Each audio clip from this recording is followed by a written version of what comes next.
There is the Mercedes-Benz Superdome, where it's always 70 to 72 degrees in New Orleans, and where the Saints were 8-0 this season, 3-5 on the road. Here they are tonight, 25 degrees, feels like 19, partly cloudy, no threat of precipitation, and a very light breeze as we go down to the field and check in with Michelle.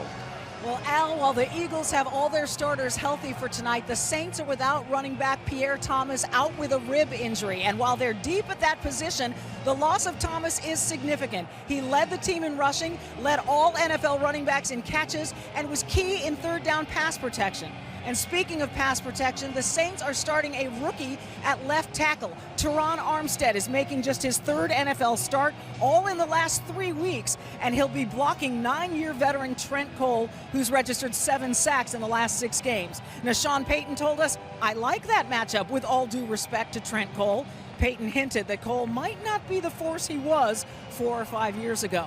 When I asked Cole about the rookie, he said he still has that new car smell. I asked if he expected the Saints to give Armstead help, and he said, "They better." Al, he told me he'll be showing, and I quote, "no mercy." I'll bet. Thank you, Michelle. There is Armstead, the rookie. There is Sean Payton. Regular season at home, terrific postseason, perfect 4-0. Pretty good regular season on the road. The Saints aren't that bad away from home, as you can see by their regular season mark, but you get them on the road in the playoffs, it's been a different story, and a lot of it's had to do with a very leaky defense. They've been scoring a lot of points. Chip Kelly was the head coach at the University of Oregon, came in here, turned 50 years old a couple of months ago, had no NFL playing or coaching experience, but he has taken this town by storm with a 10-win season, 7 of the last 8. Cutting edge offense, sports science, and all the rest. We'll talk about it during the game. And right now he has won the toss and has deferred.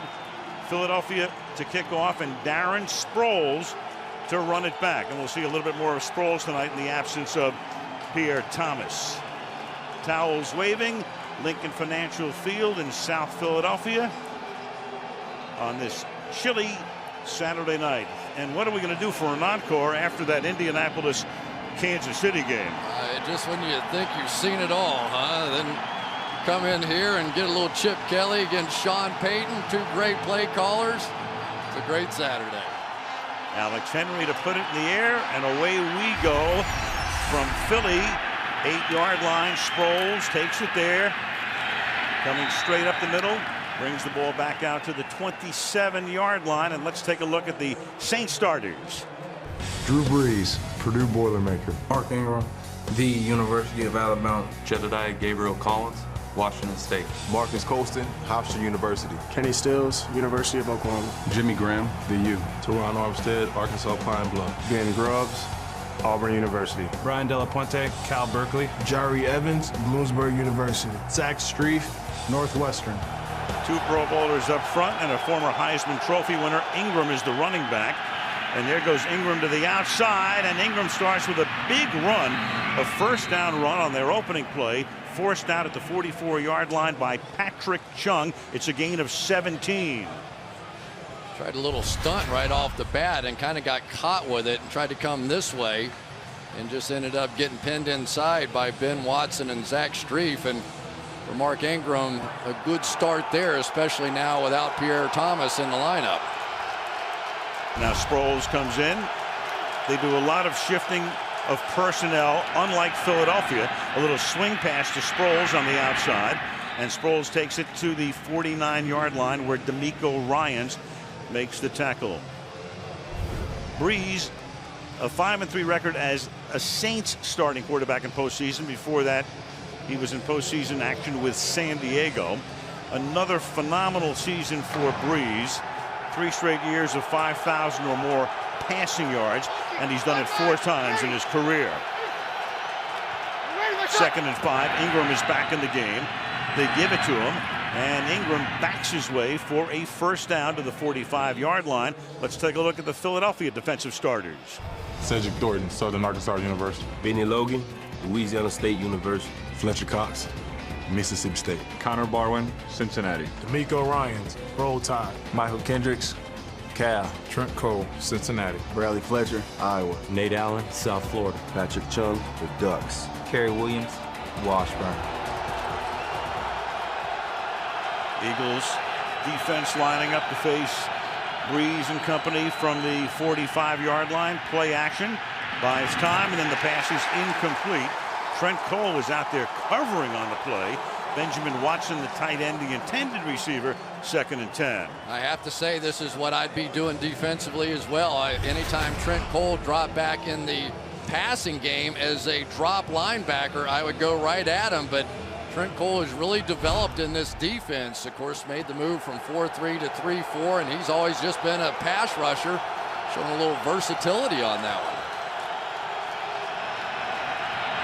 Empty backfield, going 5 wide on 2nd and 10. It's only a 3-man rush, and Breeze guns it down the sideline and a little short and incomplete. Intended for Sproles. That was Connor Barwin who was chasing him downfield. Sproles had him beaten, but the pass was underthrown. 3rd and 10. Well, the big matchup we'll be watching on the outside. Teron Armstead here gets a first-round win against Trent Cole, but that ball was really underthrown by Drew Brees. I mean, he had Sproles open and had gotten behind Connor Barwin and just underthrew it. Missed opportunity. He knew he had the matchup he wanted and couldn't cash in. 3rd and 10. Ingram back in the backfield. Play clock at 1. And Breeze is going to try to get a timeout, and he does get it. They give it to him before a delay of game. So it's 3rd down and 10. The Saints use a lot of early timeouts. It's something that doesn't bother Peyton and a lot of coaches. It's not like the second half. They can be used very early in the first half, and Sean uses them. Bill Vinovich is the referee. There's no charge timeout, as there was debris on the field that we had to clear. It looked like Breeze was throwing something away. I couldn't tell, was it a towel or what? Yeah, right back to the umpire. You could see him reach over, and I think at that point he kind of lost track of the play clock, and when he looked up it said 1. There's Breeze right there, and he's going to go up and tape or one of those. Who knows what that is? It's tape from somebody, and there's Breeze picking it up, flipping it away. So Vinovich comes in to say there is no charge timeout. It's going to reset the play clock at 25 seconds and make it 3rd down and 10. Well, now in most of these situations it's a combination Jimmy Graham, Darren Sproles. You double them though, and the likes of Marcus Colston, we see so many different times. Drew Brees, when things are on the line, those are kind of his big 3. Bunch 3 receivers to the left. Ingram's in the backfield. Breeze with time, fires over the middle, caught. Kenny Stills can take it to the 37, so he's going to be a little short of the first down. Stills, 5th-round draft choice rookie out of Oklahoma, so it's going to be 4th down and 2. Well, you're going to see Connor Barwin come in here after Jimmy Graham and just completely mess up that end of the route as they double cover him. They want Drew Brees to have to go the other side of the field, to look left, go right, or look right and go left. And now already big plays in this game. Well, right now they're going to pass up an opportunity at about a 55-yard field goal. They changed kickers a couple of weeks ago, Shane Graham, and they will at least line up to go for it on 4th and 2 from the 37. And Breeze may have gotten them to jump. You have 4 flags on the field. 4. False start. Offense coming down. 5-yard penalty. Still 4th down. That's Breeze trying to draw Philly offside, and now they'll send in the punting group. Well, Drew Brees made a little flinch and then a big flinch. They got called for the little flinch. Watch right, that one. Yeah, as soon as that shoulder came out of there, that's what they called, and that changed everything. You don't know whether they were going to ultimately go for that or not, or just try to draw him offside, so it may really not have changed anything here. Here's Morstead to do the punting to Sean Jackson. who can be electrifying as a punt returner, will call for a fair catch on a short kick.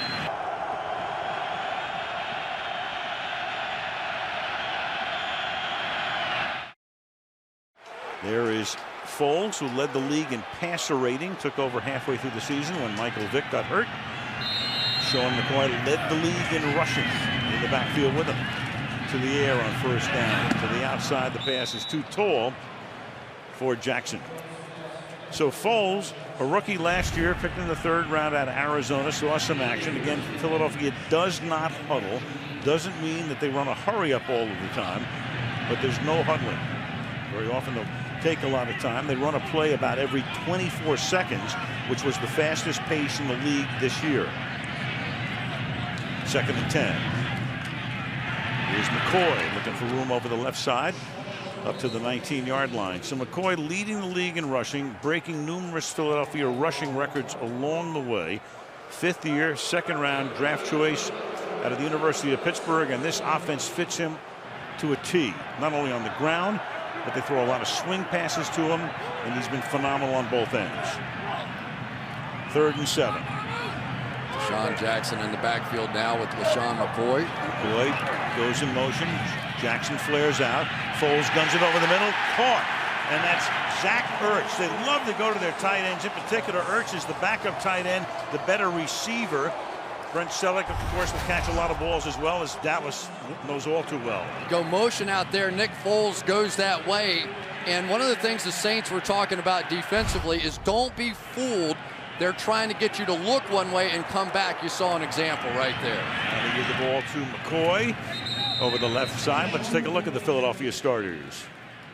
Nick Foles, Arizona. LaShawn McCoy, Pitt Panthers. Deshaun Jackson, California. Riley Cooper, Florida. Jason Avant, Carver Military Academy. Brent Selleck, Cincinnati. Jason Peters, Arkansas. Evan Mathis, Alabama. Jason Kelsey, Cincinnati. Todd Herman, Saginaw Valley. Lane Johnson, Oklahoma. Lane Johnson, rookie, starting every game this season. #1 pick. On a roll to the right. The pass is caught by Jason Avant, but read perfectly by Keenan Lewis, who's been a tremendous pickup for the Saints. Played with Pittsburgh, wanted to come to New Orleans because he was going home. Yeah, he has been the really major difference maker in this secondary. There's just no question about it. They also had Kenny Vaccaro back there, who, in my opinion, was the best rookie that played this year on the defensive side. Lost him to an injury, but definitely an upgrade on this defense over what we saw a year ago. And lost the cornerback Jabari Greer to injury about a month and a half ago, and there's miscommunication there as McCoy had come out of the backfield but did not turn around, and it's 4th down for the Eagles. Well, there's the quarterback of the defense right there, Curtis Lofton, and he basically has the right to audible to anything he sees out there. He is the Peyton Manning of the defensive side of the play. He said every once in a while I make a bad call and they hit a big play, and Sean Payton gives me one of those ugly eyes kind of looks out there, but he's the guy that can audible right along with this offense. Donnie Jones, veteran punter. He's done a great job, though, for the team this year. This is a line drive kick, and that will look pretty good on the stat sheet, even though it wasn't very far in the air.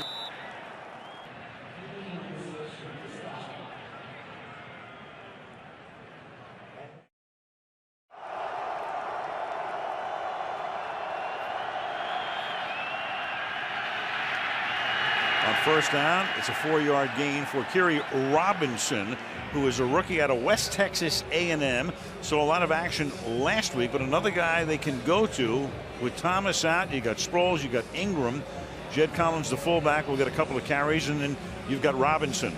Yeah, and Sean Payton telling us is the only thing that keeps Kyrie Robinson from being great is me. I just haven't played him enough, but now because of the injury to Pierre Thomas, he's going to have to play tonight.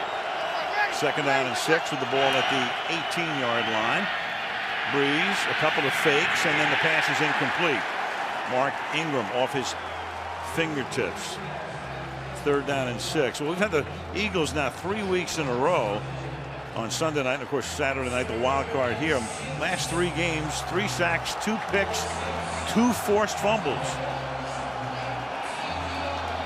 He's one of those rare inside linebackers that is as good at blitzing as he is in coverage, and sometimes they just have a hard time figuring out which one they want him to do. Drew Brees said, "I'd prefer to see him off the field. That's where I prefer to see him."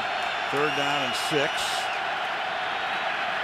Brees stepping up in the pocket. The pass is a little bit low. It's caught by Ingram, but he can't go any farther than the 21-yard line. And the Saints will punt for the 2nd time. Aaron Armstead really doing his job. Got a little squeeze on him this time, Trent Cole did. But really right now they are forcing the ball out quickly, are the Philadelphia Eagles, and that's been the difference. If Drew Brees can stand there and look around for a while, he's almost impossible to stop. Just enough pressure thus far. Thomas Morstead been with the Saints since 09.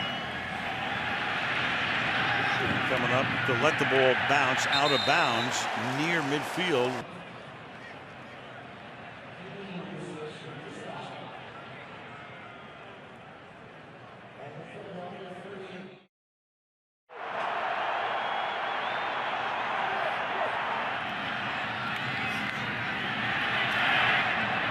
It's a 3-yard pickup for Foles, taking the ball to the 50-yard line where Cam Jordan makes the stop. Well, obviously not Mike Vick reading that zone readout, but just enough to keep the defense honest. Oh, stuffed in the backfield. That's McCoy with Jordan right there again, and that'll make it 3rd down and long. There's Cam Jordan and Junior Gillette kind of meet in the backfield and had a little Sean McCoy sandwich on that one. And I'll tell you, if you want to beat the Philadelphia Eagles, you better contain that running game, because if they get both ends of this thing going, the Chicago Bears found out, there's no stopping them. Rob Ryan, the defensive coordinator of the New Orleans Saints, taking a team that was horrendous last year, setting all kinds of records for futility, into the top echelon of the league defensively, as McCoy is allowed to get a short gain. And there's Ryan on the sideline. Rob Ryan, it's a funny thing. He's been an assistant coach for a long time. He has been in postseason play, but as a defensive coordinator, this is his 10th season as a defensive coordinator. The first time he's been to the playoffs in that role. Of course, he has a little history here in Philadelphia as well. Papa was the head coach of the Philadelphia Eagles for a long time. Donnie Jones punt, and it will be collected. And going into the end zone was Boykin. He had it for the moment. He couldn't control it, and then he went into the end zone and knew that if he was in the end zone, they kicked it in. Yep. The ball would have to come to the 20, which is what it's going to do right now. Ron Carmichael kicked it in. Yep.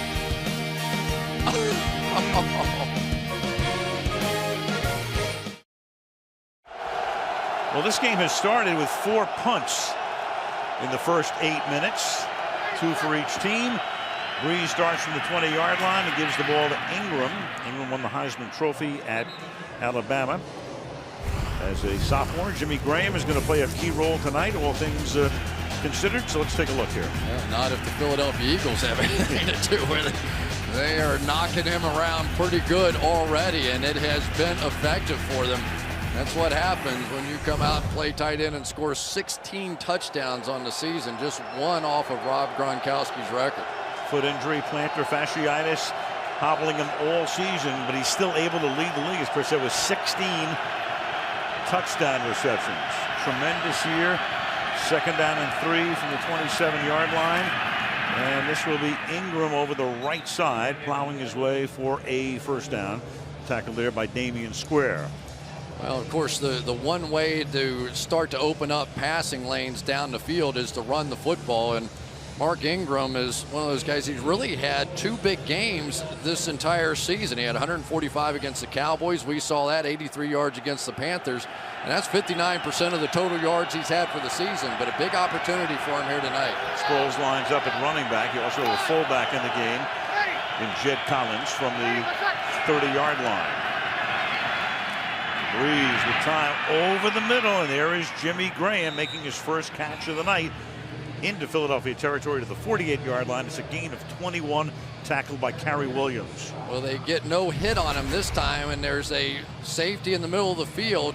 Trent Cole decides to go after the pass rush, and you really can't do that to Jimmy Graham, especially if you're just going to play one deep. Those seam routes just eat you up against this Saints offense, and so they're going to have to continue to hit Jimmy Graham if they're going to win here. Number 49. Ton of time. Breeze going deep, adjusting, and then it's intercepted by Bradley Fletcher. Fletcher out past the 20-yard line and taken down at the 29-yard line. Intended for Kenny Stills, who was adjusting to the throw, but Fletcher was right there for the pick. Poor decision by Drew Brees. This is one that just wasn't there. A hesitate and go on the outside by Stills. Fletcher's all over it, and then Stills tries to undercut it, but the ball sails over his head. So nice job by Fletcher. We talk so much about some of these other guys, but now that's two deep balls that have not worked out for Drew Brees down the same sideline. Saw Fletcher a couple of weeks ago, 2 interceptions and a forced fumble against Chicago. And Drew Brees didn't like that. You know, he's a young player, Kenny Stills. He's a big play waiting to happen. But you can't do that. You can't misjudge the ball and undercut the defensive back and cost your quarterback in that situation. First turnover of the night. Foles now from the 27, pump fake, and then throws underneath, caught by Riley Cooper, who's been their number 2 receiver this season. Jackson number 1. They lost Jeremy Maclin at the start of training camp, so Cooper's been the starter since day 1. Watch Nick Foles. See him separate his hands there. It's almost like a pump fake, but it's not. It's a way to kickstart his motion. He saw Tom Brady do it, and he says it really has the impact of a pump fake. 2nd and 4, and he's able to avoid the sack. And let's take a look at that Saints defense. Akeem Hicks, University of Regina, Saskatchewan. Broderick Bonklin, Florida State. Cameron Jordan, UC Berkeley. Junior Gervais Gillette, Port-au-Prince, Haiti. David Hawthorne, TCU. Curtis Lofton, Oklahoma. Corey White, Stanford University. Roman Harper, Alabama. Malcolm Jenkins, The Ohio State University. Raphael Bush, SC State. Keenan Lewis, Oregon State. Chris talking about separating the hands with Foles. New England and Philadelphia spent 2 or 3 days together in training camp, so he was able to get a first-hand look at what Brady was doing. Foles throws, that'll be caught. That's a first down. That's Jason Avant underneath to the 38-yard line to move the change. Tackled there by Malcolm Jenkins. Here's what we're talking about. Watch the separation, and he says, I'm not pump faking. I'm actually starting the motion in case I want to go to that receiver, and then I just come back together if I don't to go to the next look, separate again, now throw the football. But he says it's amazing the impact that it has on the defense once you separate your hands, and it kind of gets your motion jump started to throw it if you wanted to. Foles has started 5 of 8 for 36 yards. So nothing deep. Now you've got McCoy taking the ball up to the 44-yard line. Roman Harper, the safety, makes the stop. When you look at Foles, I mean, take a look at that group. That's not a bad quartet to be a part of. Rodgers, Manning, and Brady flanking Foles there. He was very close to breaking Aaron Rodgers' all-time record highest passer rating in a season.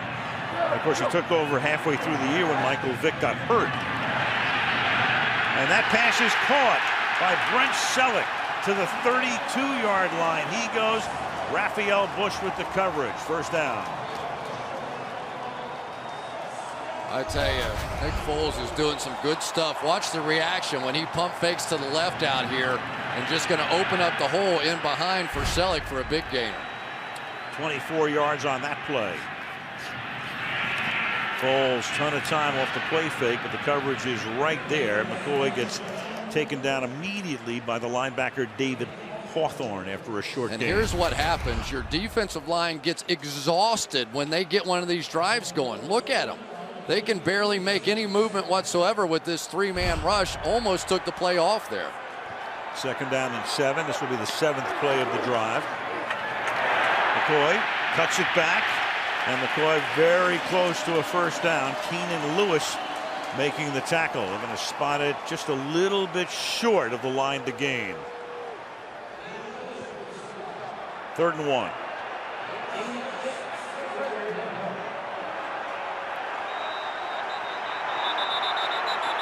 And now timeout taken by the Saints, and they do that because they were exhausted, and a big 3rd and 1 coming up early in the game.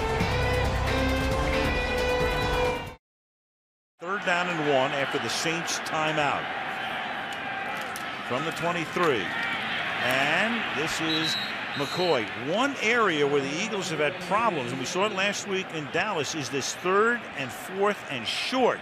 So do you go for it here? Kelly, as I said at the top, he'll do anything at any time. Roderick Bunkley right here in the middle. But this is one of those plays when you don't have a big fullback, which they don't have on this team. You have to have your running back, and now we have a down Saint. And the crowd doesn't like that at all. Yeah, they think he's faking it. That's Hicks. All right, so there's Hicks getting some attention. Does he need it, Chris? I think so. This seems to be fairly real right there. Watch him on the tail end of this play. Plants that right leg in the ground, and on 3rd and 1, you're not doing that unless you have something going on. So legitimate there, although this crowd seems to be on it. Well, the crowd was on it because they thought that Philadelphia might be quick snapping it on 4th down, but Philly was changing offensive personnel as that was going on. 5 of 8, they failed to convert 2 of their last 3 attempts, including a 4th and goal in Dallas last week. They line up to go for it. McCoy flanking Foles in the backfield. So 4th and 1 from the 23-yard line. And they give it to McCoy, and he has the 1st down. To the 15-yard line he goes, over right guard, tackled there by Lofton. I tell you, this Jason Kelsey's the guy that I like. The center position's going to get out and then get up to this next level and really create an opening in there for LaShawn McCoy. Interesting, 4th and 1, goes shotgun to pick it up. You love a pulling center, too. He can do that as well, right? You know, that's what the game's about, and it's what Chip Kelly's looking for. From the 15-yard line, rolling right is Foles. He's going to swing it back to the left side, but that's going to be taken down for a loss. Curtis Lofton reading it perfectly. Tackle is made by Selleck, and there would be Lofton, who would be the quarterback of this defense. 6th year in the league, came over as an unrestricted free agent from Atlanta last season. I just think one of the smarter players in the game. We have a chance to talk to him from time to time. He is the guy with full control of this defense. No matter what Rob Ryan may send in, he has the ability to audible. That time in man coverage, had no problem making that play. 2nd and 18 in the waning seconds of the opening quarter. And Foles dancing. And he's going to get sacked all the way back at the 36, so they're almost out of field goal range. Cameron Jordan gets the sack. That's going to take us to the end of the quarter. Well, that's a sack you can't take there. Now you're in trouble with points. Well, you needed a breather after an 89-point opener of our doubleheader today in Indy. No score, end of 1. Waiting all day for a wildcard fight. Back in Philly, Al Michaels, Chris Collinsworth, Michelle Tafoya, wild card Saturday night. Nick Foles, 8 for 11, 55 yards. One of the reasons he throws so few interceptions is he takes a lot of sacks. He took one there. It was an 11-yard sack. It makes it 3rd down and 29. And they try to get at least into field goal range. That's a 5-yard gain by McCoy to the 30, and we go back to that sack that he took, and in comes the field goal unit here. Well, he admitted to us, he said, there are times in the game I'm just going to be willing to take the sack and not take a chance on turning it over. This should not have been one of them. He was not under pressure in any way, shape, or form. Could have easily thrown the ball away, but as Cameron Jordan got close, he tried to escape from him and simply could not. Now Alex Henry, this will be a 48-yard field goal attempt as the Eagles try to get on the board first, and it's hooking, and it's no good. So they had a 1st down at the 15-yard line, now set up for a 48-yard attempt, and Peyton's team will get the ball at the 38. Well, let's give Sean Payton credit for this, exactly what happened here. He took the timeout when it looked like his team was getting avalanched. We talked to him yesterday about that, and he said there are going to be points in this game where this offense of the Eagles gets going. I'm going to call a timeout. You guys are going to second guess me. Won't second guess that one because it stopped all the momentum. No, and it makes a big difference too to call one in the first half as opposed to the second half when strategically you could run into a lot of trouble, obviously taking a wasted timeout. But in the first half, works out for him. Field goal attempt is no good. And here go the Saints now from the 38-yard line to start this drive. Robinson is the running back. And the rookie out of West Texas A&M, formerly West Texas State, gets taken down by D'Amico Ryans after a gain of 7.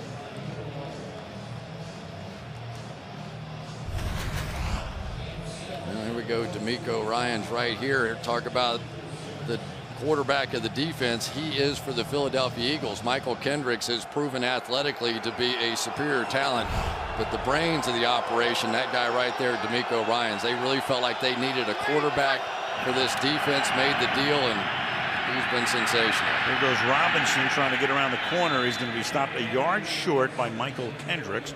So the Saints will have a 3rd down and 1.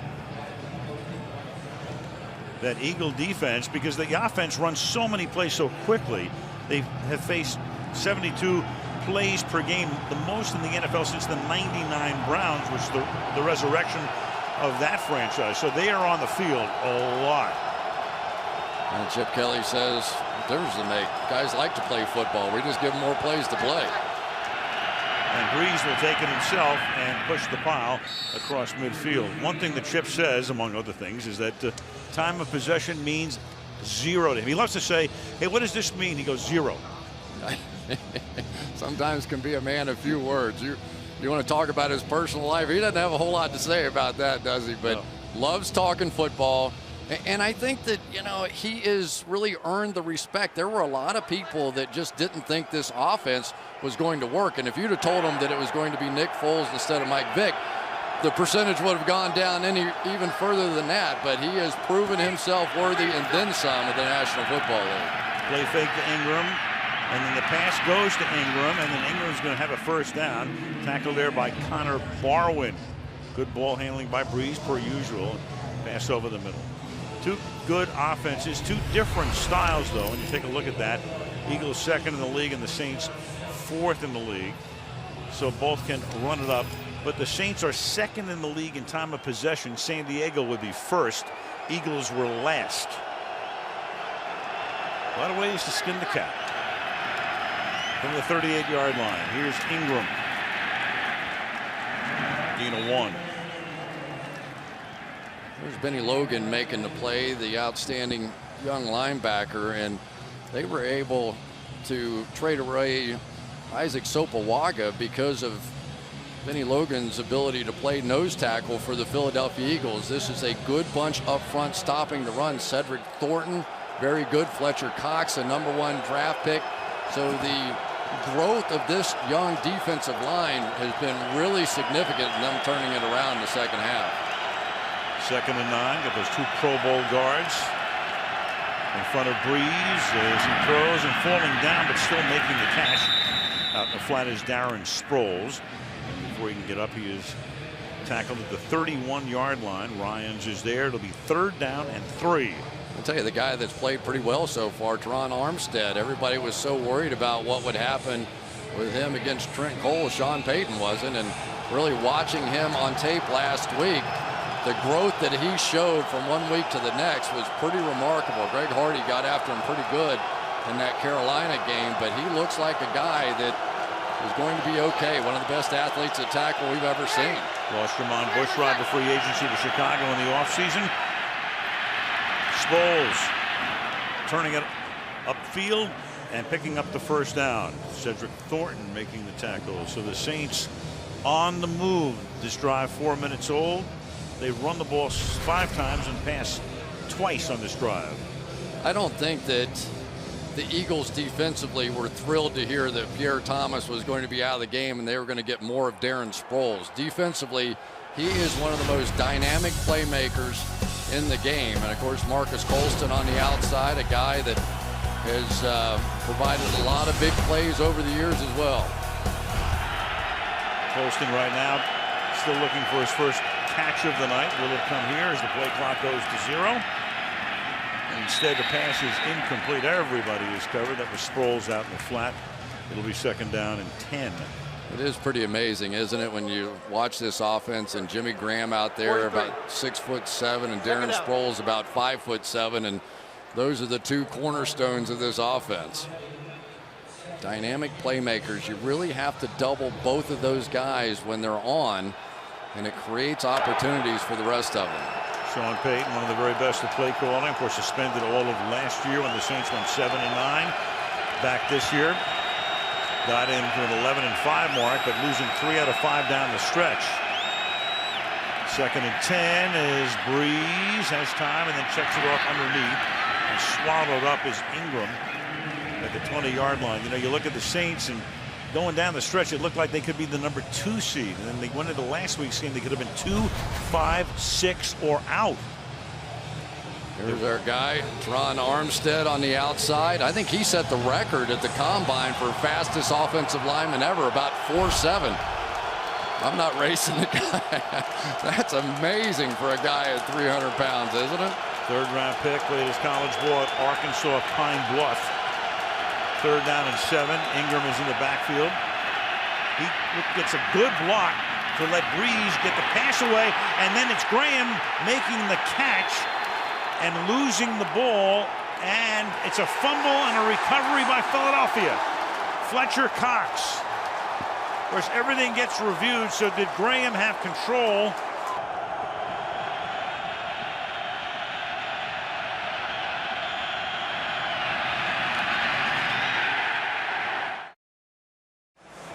This is very close, but we think the call on the field will stand. It's extremely close. You'll see it. When the shin goes down, he has control of the ball. He's getting tackled by Allen. The shin is on the ground in just another frame or two. There it is. He still has the ball. Here comes Ryans in to get it out. And I don't think there's enough here to overturn it. What do you think, Chris? It's so close. And remember, the shin starts above the ankle. So the ankle is still part of the foot. The shin is somewhere where the tape job is and up. So as you take a look at it, see where the black starts on the pants, and when that hits, he's down. My true gut feeling, if I had to make a call, I would say he's down. But, you know, do you overturn it? It's not supposed to work that way. If it's bang, bang, you're supposed to stay with the call on the field. The shin is above the ankle, so you're going to trend on Twitter at least for the next 5 minutes. You understand that, but we know what you're saying. I know you won't see it there, though. So Bill Vinovich will go over. He's taking a look at it. Every turnover is obviously reviewed. Boy, that's close. Really heads up play by D'Amico Ryans to realize that Jimmy Graham was right at the 1st down marker and trying to reach out, and instead of going for the hit, just went for the strip. And this review is taking some time, and I don't blame him. That is one you'd want to see every single angle you could on it. So is he down? He has control of the ball. I'd say there he's down. See, I think, to me, that you got to see enough to overturn the ruling on the field, which was a fumble. So to me, that looks like the shin's down there and the ball's still in his hand. But I'm about 0 for the fall this year, so if I were an Eagles fan, I'd feel pretty good about this. You were good in the summer, though, until about week 3. Brilliant. Though, right? Hall of Fame game. I was brilliant. Here's Vinovich.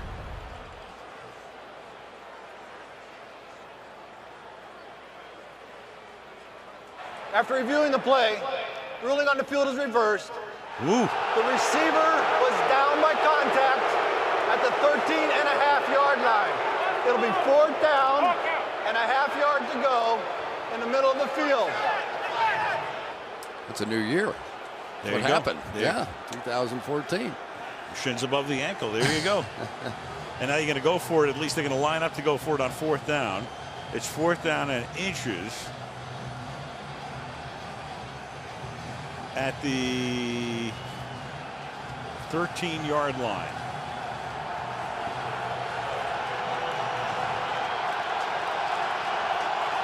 NFL average about 2/3 of the time you make it, but the Saints were 4 of 8. Ball at the 13.5-yard line. Under 9 to play. in a scoreless first half. And Breeze will take it himself and pick up the first down. Then there's a flag for a false start. So he had the first down. He had Robinson in the backfield. Offense number 82. 5-yard penalty. Still fourth down. Benjamin Watson, the 10th year tight end.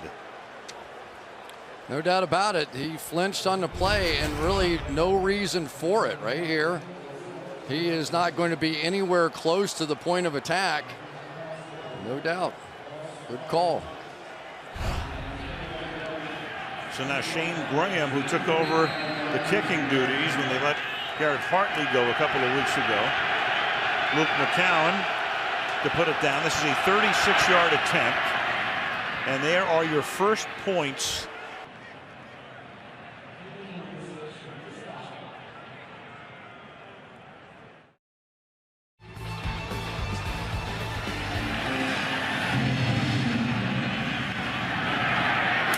Super Bowl once, twice, and lost both times as Brad Smith takes it up to the 23-yard line.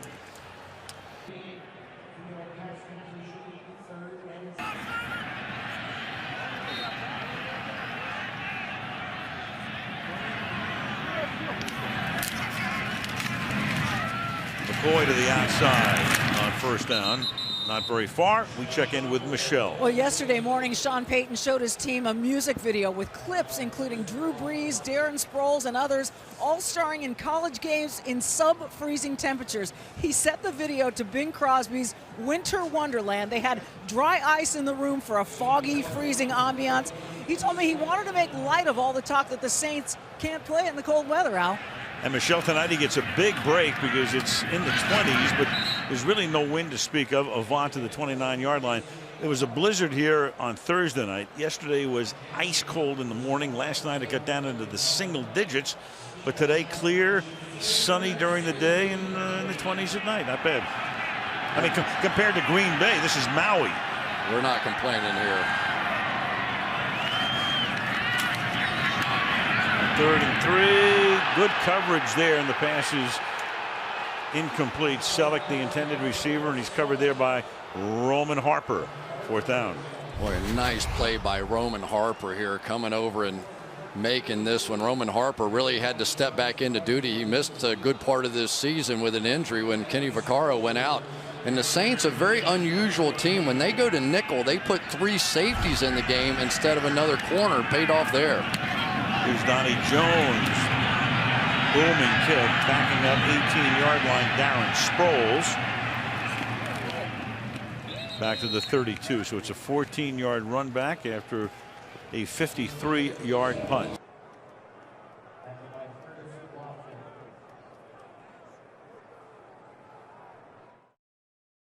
Philadelphia on the Saturday night.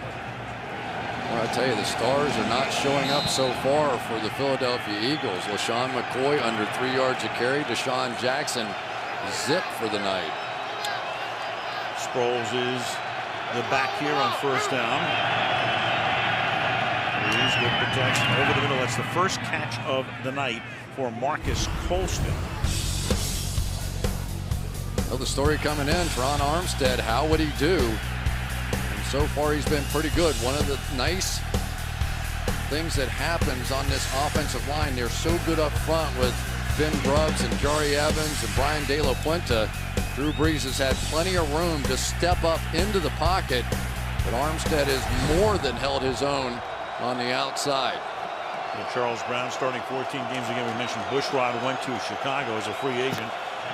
So the rookie is the man in the spotlight in postseason play as Ingram takes it for a gain of 3. Again, if Philadelphia wins this game tonight, they go to Carolina next weekend. New Orleans is the 6th seed. If they win, they go to Seattle, where they had a nightmarish Monday night game late in the year. Yeah, but this game is being played at the pace the New Orleans Saints were hoping for. The Eagles got one drive going, and Sean Payton called the timeout, and that stopped cold. Jeffrey and Tina Lurie looking on. Jeffrey's on the team for 20 years now. 2nd down and 6, and Breeze will take it across the 50-yard line, stopped by D'Amico Ryans. a yard short of a first down, 3rd and 1. Well, we talked about it a little bit, but obviously with Drew Brees, not the tallest guy, you've got to secure this area right here. And once they wiped out all the interior, then Drew Brees able to just really didn't see anything he liked. Take off down the field and set up another 3rd. This whole game's been 3rd or 4th and 1. Kyrie Robinson, the rookie, is the running back.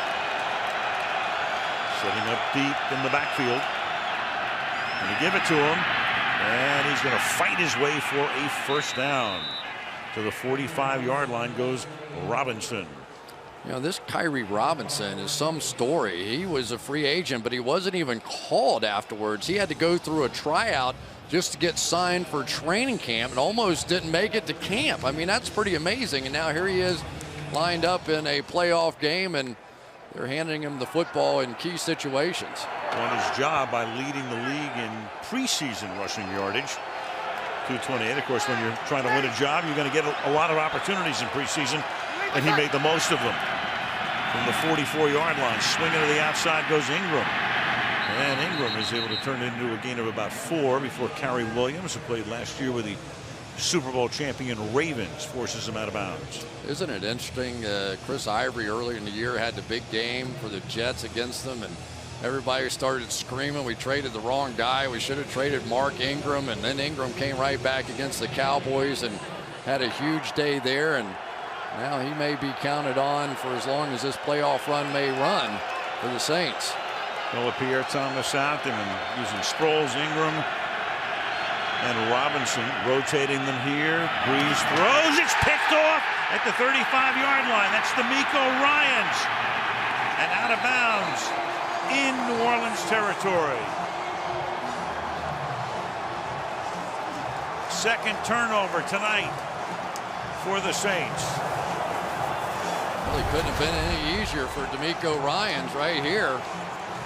Drew Brees looks left, looks left, looks left, and who does D'Amico Ryans? So really not a good start thus far for Drew Brees. He misses the big throw early, comes back with the interception here.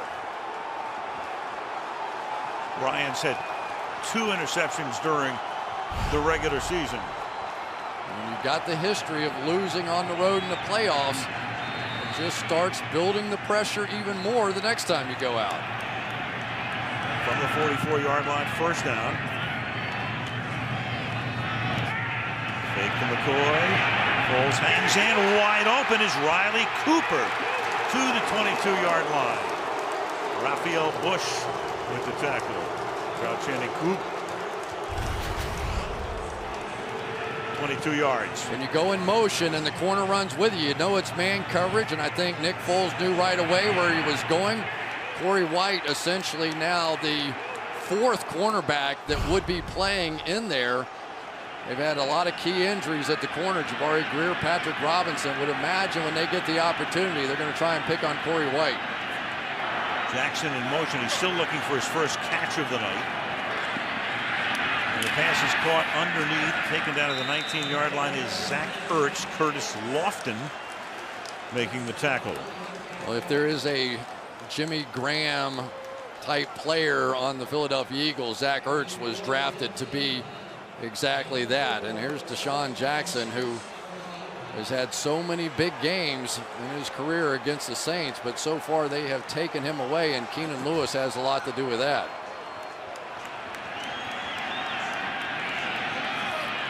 Second and 6 from the 18. Big hole. McCoy. First down.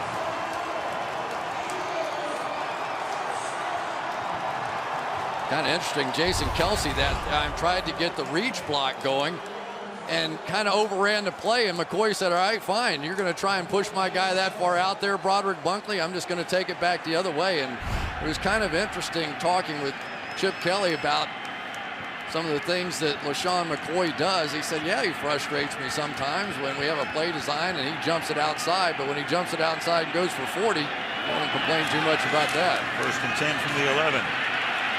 Buying a ton of time is Foles, and then he checks it down. It's Avant making the catch, and he's taken out of bounds at the 11-yard line. Eagles hot in the red zone, scoring a touchdown 8 of their last 9 red zone drives. And you got Paris Harrelson, who is down for New Orleans. The crowd doesn't like that, but in effect, the clock was going to start because it's outside 2 minutes. When they spotted the ball, they probably would have taken it to the 2-minute warning. And this is not one of those situations where Harrelson's trying to buy time. Yeah, but don't tell Chip Kelly that. He's already out there having a conversation with the Stripes.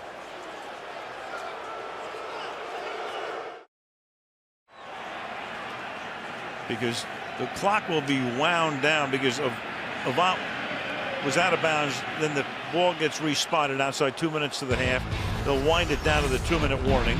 We'll take a break. When we come back, it's 2nd down and 9.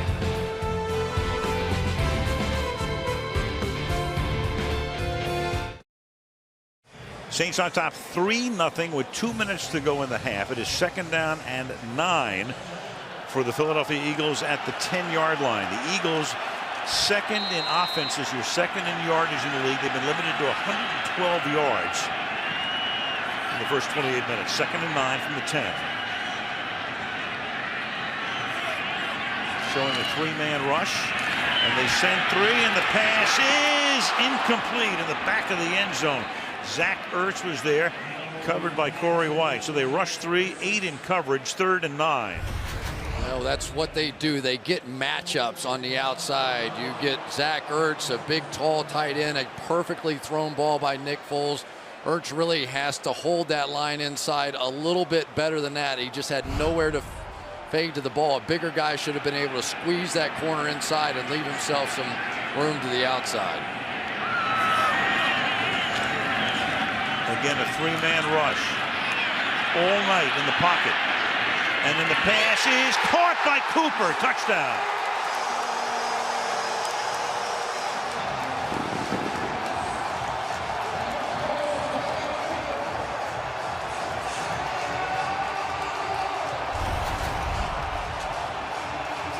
Three-man rush and all day to throw the football, but this time Nick Foles does not lose his attention when Cameron Jordan is coming at him, and that young man in the red zone has been simply sensational. That is his 17th touchdown now without an interception.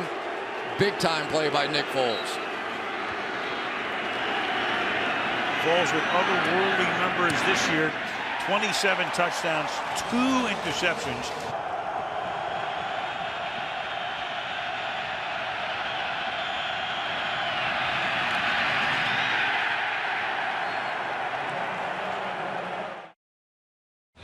Financial Field, home of the Eagles now for 11 seasons after moving over from old Veterans Stadium. Sproles is back to receive the kick. Saints have 2 timeouts as we head to the finish of the half. Sproles brings the ball back out to the 26-yard line. Well, we talked about it earlier when Nick Foles sort of lost focus when Cameron Jordan came at him late. This time keeps those eyes right down the field. Nice play by Riley Cooper. Riley Cooper giving him the signal, and really for Riley Cooper, he has been sensational this year. We know about some of the off the field stuff, but where would they be without his 17+ yards per catch? And I think that's about his 9th touchdown on the year now. From the 25-yard line, Breeze facing a 3-man rush, and it is caught by Jimmy Graham. Tight coverage, backing up, makes the catch before he's taken out of bounds by Connor Barwin. That's a gain of 17. Well, they're trying to run Connor Barwin in man coverage underneath him and still have safeties help over the top, but that's what they're so afraid of with Jimmy Graham, just the ability and that whole catching radius. And once again on the outside, Teron Armstead getting it done. Graham now 3 catches for 44 yards. Inside handoff, and they give it to Sproles. And that's a nice 13-yard pickup to the Philadelphia 45-yard line. Well, you want to start going nickel and dime and running people out to the wide receivers. That time the middle linebacker just sprinted away from the ball, and the draw was just huge.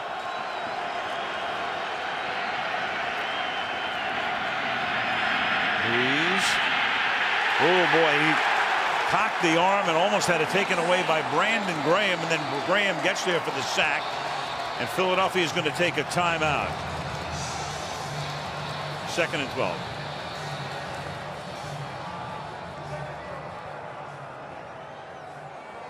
Right. Stepping away from that right side. He's been used to sort of ducking in underneath, but when he stepped right, Teron Armstead,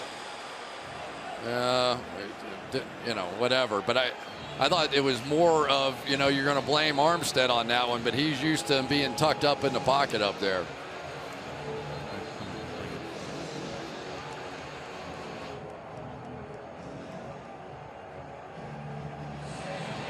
Housekeeping time. The timeout taken by New Orleans. They have 1 remaining. We have 66 seconds remaining in the half.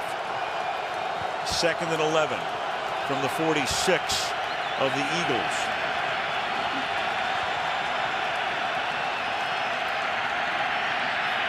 Four-man rush, pass is incomplete, and Breeze is trying to get a flag because he felt Sproles was being held by Fletcher Cox. Actually tackled. Would have been held and the better play. Here's Sproles right there, and that's a tackle. You know, there's just no way around that. Now there is a flag. A flag does come in after several seconds. Holding. Defense number 91. 5-yard penalty. Automatic first down. I'll say. That was the cleanest tackle of the night. I mean, that was a form, you know, breakdown and put the head right between the chest. That perfect tackle. This is how you do it. But it took the crew about 8 or 9 seconds to finally throw the flag. Minute 2, ball at the 41.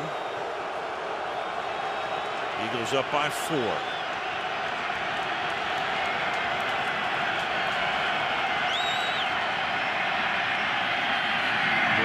Does it to the outside, a little low, and that's Stills making the catch.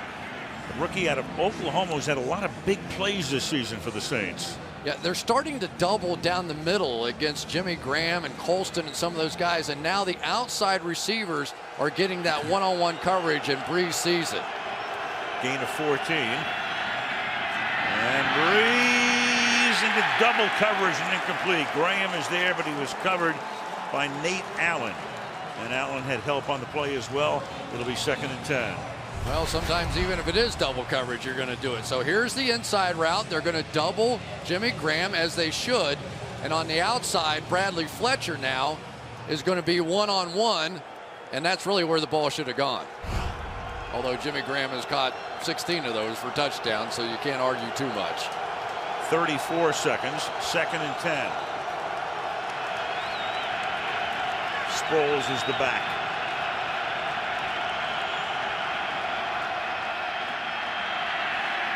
And Breeze has it deflected and incomplete.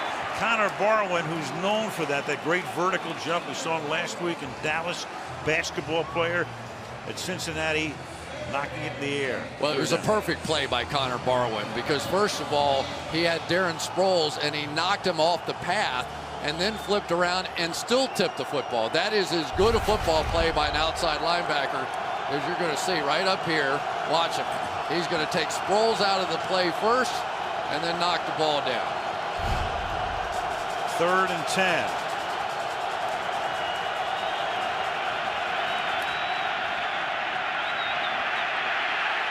And Breeze is going to go down. Only a 3-man rush. He stepped up in the pocket. Couldn't get it away. Trent Cole is there. And now New Orleans, with the clock ticking down, will have a 4th down and 10. And Peyton will let it run down to the point where there's no more time left after the field goal. And he'll take his timeout right there, and he will try to make it a 7-6 game with a field goal that will be about 47 yards when they line up. I think you got to start coming back down. Drew Brees wants to get a good shot down the field, but you go back to basics, and Drew Brees over the years has made such a nice combination with Darren Sproles, and look on the outside as Connor Barwin is just going to take a pound of flesh out there, and then Armstead really not his fault at all. Trent Cole, good hustle back inside. Shane Graham has only been a Saint for a couple of weeks now. Been around a long time with a lot of teams. 14th year in the league. The Texans last year, 46-yard attempt. He's had one attempt tonight from 36 that was good.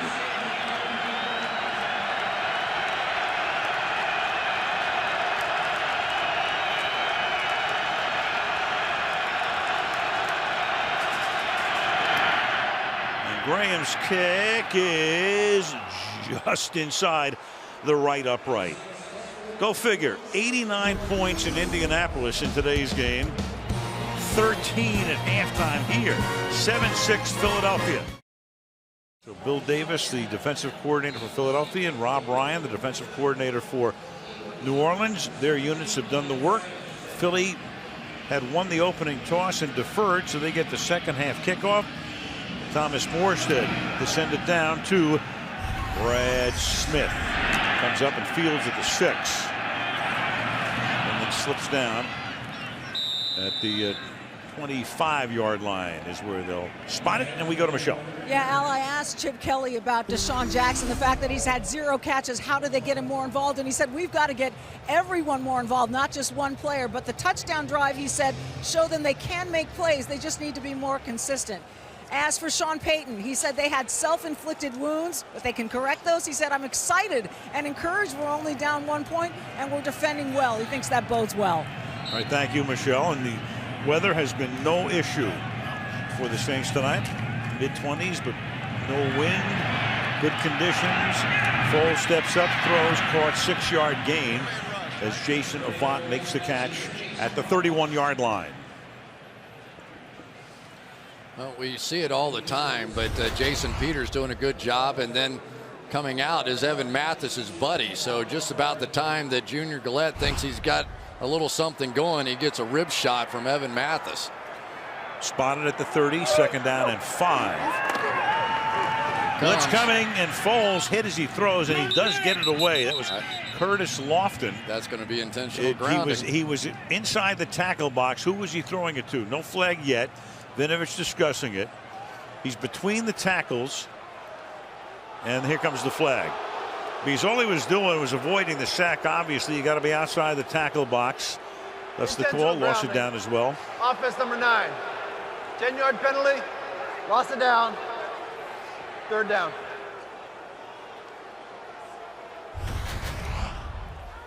You're going to see right here, once he stays inside that tackle box, gets it beyond the line of scrimmage, but there's nobody even close. No real check down for him to go to anywhere close. LaShawn McCoy was blocking on the play. So now another long 3rd down for Nick Foles. 3rd and 17 from the 18. And pressure again, and he gets sacked at the 9, and that's Cameron Jordan, who had a dozen this season. That's his 2nd of the night.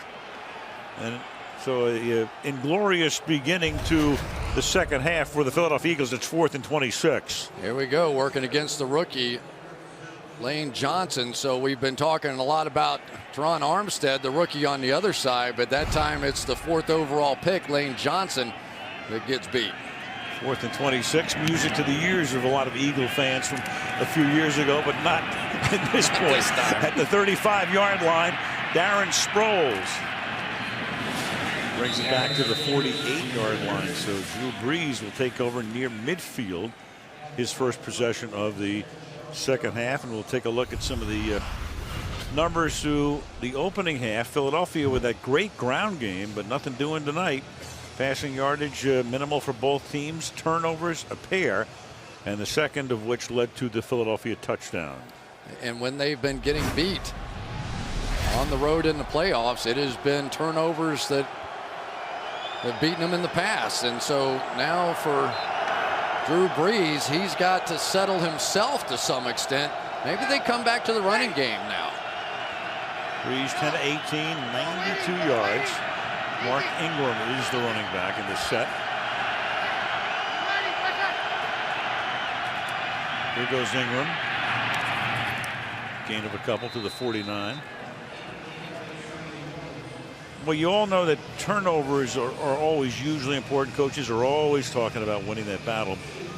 But in the history of postseason, take a look at that. A negative turnover margin, which the Saints are in that position right now, 16 and 195. So that is the battle that almost always wins you the game. The Eagles should just take a knee the rest of the way. Right. 2nd and 8.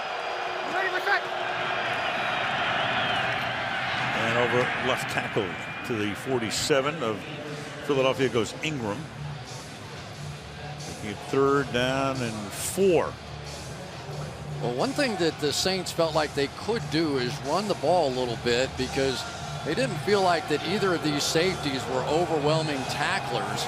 So you get a chance to force them to come out of the middle of the field, and if that happens, then you get the opportunity to throw some more of those seams that look so good in the first half.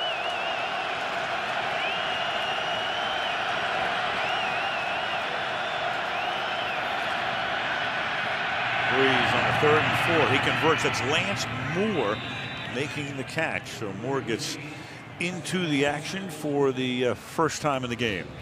One of the things you can do to protect wide receivers is on the outside run this bunch formation so they can't jam everybody coming off the ball. And then Lance Moore able to get just beyond the first down marker. There were a few defenses early in the year that really began to unsettle the Saints a little bit by playing that jam on them, and that's one way they can try to come back and make a play. They have Ingram as the running back, Collins is the fullback.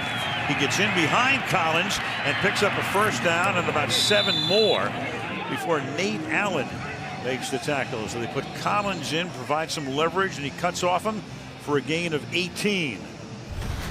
Boy, the big guy, Pro Bowler for the 5th time. Watch Jari Evans come out here in front. This is a team, they're not real mobile on the offensive line, but when a guy like Jari Evans gets out front and lays a hit on you, usually you're going backwards. And right what we talked about a little bit, he came out and just settled down a little bit. Run the football, give the big guys up front a chance. Tyree Robinson, the rookie, is the running back here. He'll take it, swing it to the outside. Flag down. To the 16 he goes. It's like a hold on Josh Hill.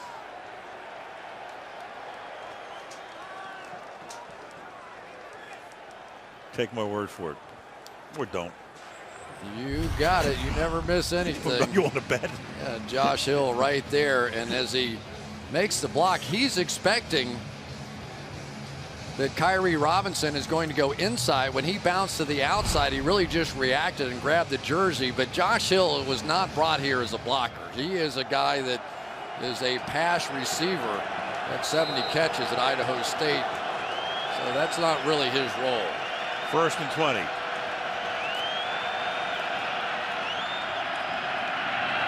Three-man rush. This time it's Sproles, and good tackle there by Cary Williams. Williams, 5th-year guy out of Washburn, free agent, came over from Baltimore last year. Demonstrative. He's part of that whole Eagles secondary. They had to revamp everything, picked up guys left and right all over the place, and they're last in the league in pass defense, but a lot of that has to do with being on the field more than any other defense. That's exactly right. When you go yards per game, that doesn't look so good. You go yards per play, and all of a sudden they're back in the middle of the pack. And they've had some big takeaways, including one last week, obviously, at the end of the Dallas game. Breeze fires, caught.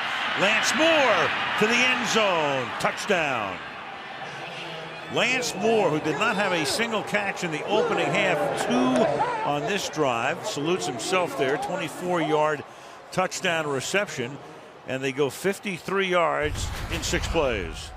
Going to get a lot of coverage down the field now. Jimmy Graham, and that's Kenny Stills double teamed in the back, and that was literally the 4th receiver, the 4th look. Lance Moore coming back and just settles in the hole. Sometimes it's so nice to have a veteran guy in the ball game in key games. It's not a matter of beating somebody. It's just understanding what your quarterback is going to see. And Lance Moore lately has been a huge target. Extra point by Graham is good.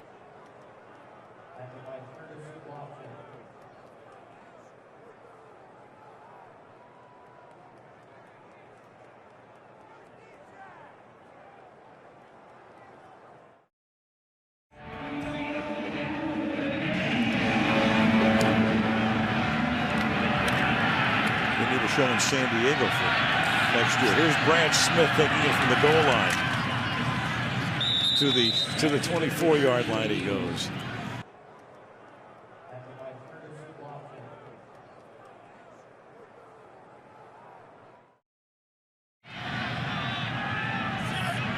Eagles start from the 24-yard line. Here's McCoy. He's going to cut it back. And to the 27-yard line on a Ms. Pac-Man run. Akeem Hicks makes the tackle. 2nd and 8. Well, here's all the signals happening again on the outside. Chip Kelly right into Nick Foles, the assistant coaches into the rest of the team for their particular set of players. Stretch play to McCoy. He's going to get taken down at the 30. So a couple of runs on 1st and 2nd down has set up a 3rd down and 4. And this is the Eagles' 2nd possession of the 2nd half. So the speed comes from how they send it in. That's Chip Kelly sending it into Nick Foles, but he doesn't have to relay it really to the rest of the players because they get it from their particular assistant. So now you got Avant going into the slot to the right, Cooper wide to the left. You got Jackson split wide right, still looking for his first grab of the night. And Lewis has something to do with that. He's right in his face. Right there. And now you got a timeout taken by Philadelphia. So a lot of moving parts, things going on. Signals being sent in, and it's a 2nd half timeout that they have to waste. Here's our guy, Keenan Lewis, and Rob Ryan telling us the most underappreciated free agent maybe ever in the National Football League. And he's done a job tonight on Deshaun Jackson. Has it all absolutely been perfect? Probably not. Jackson probably had a few opportunities.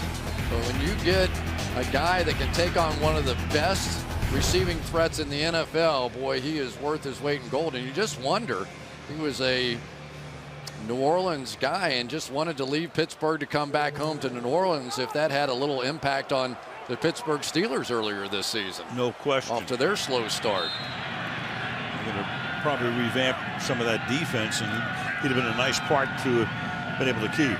But he wanted to go home. And right now it's 3rd and 4. And the pass is caught and then dropped. Riley Cooper trying to look upfield because he had a lot of room after the catch, but he couldn't haul it in. 4th down. Oh my goodness, they had the perfect play on. A little pick play with the tight end going up the field and picked, and look, there's nobody left over there. And here it comes inside, and you're going to see the little pick play right there. And there was nothing left. Donnie Jones. And at the 30-yard line, Sproles is going to take it and not go very far. Tackled there by Kurt Coleman.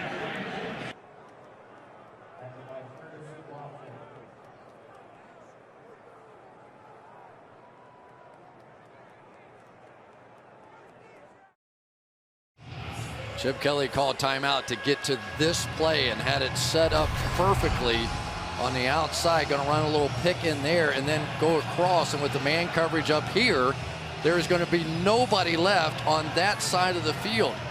Here comes Cooper across. You can see there is nothing but green grass in front. That hurt. Had a blocker with him as well. Would have gone a long way, but instead it is a 1st down for the Saints at their own 34-yard line.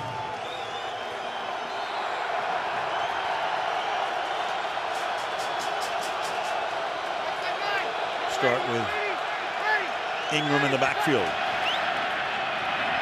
And Ingram working his way through the middle, gets to the 37-yard line. D'Amico Ryans making the tackle. Much made about the Saints at home. When you look at Breeze in 2013, phenomenal at home. On the road, 12 TDs, 9 picks. And then you got Nick Foles, who was pretty good at home, but phenomenal on the road. 138.4 rating and single season mark on the road for a quarterback. Of course, Philadelphia went 10 games over 2 years without winning a game here. 2nd and 7. And of course, they got hot in the 2nd half of the year. And to the 42-yard line goes Mark Ingram, tackled there by Fletcher, setting up 3rd and short. Sean Payton at home. You would go to the 2011 season, and he suspended, of course, last year, and then undefeated again this year. 16-0. The last 2 seasons in which he has coached. 8-8 on the road. But tonight on the road, get a pretty good break with the weather because it's cold. But very little wind. Field is in great shape. Clear skies, 3rd and 2. Well, you got a little something working in the backfield. Lance Moore now coming out in motion. Prior to the delay game, timeout. New Orleans. Yeah, he looked at that. He looked at that defense and then thought better of it. So again, a timeout. Each team has had to use a second half timeout. Very interesting game and very low scoring, which is kind of unusual for these 2 teams, but it's a very different ebb and flow in this one. Well, you get to the playoff pressure and everything matters. You make a mistake here, you make a mistake there. Riley Cooper there with the miss. And in these kinds of games, it may well come down to a single play or 2. We haven't seen the explosiveness yet out of this Philadelphia Eagles offense. So remember, 99 plays this season, 20+ yards. And tonight really has not been a factor. And if the Saints win, they go to Seattle. If Philadelphia wins, they go to Carolina. 3rd and 2 after the timeout. Breeze. And steps up in the pocket and then throws. Flag is thrown. Marcus Colston. Eagles indicating it's going to be against New Orleans. You got an Eagle down on the ground. Here's Vinovich. Offense number 72. 10-yard penalty. Repeat 3rd down. Kerry Williams is the guy who's down. You've got Armstead with the hold, the rookie.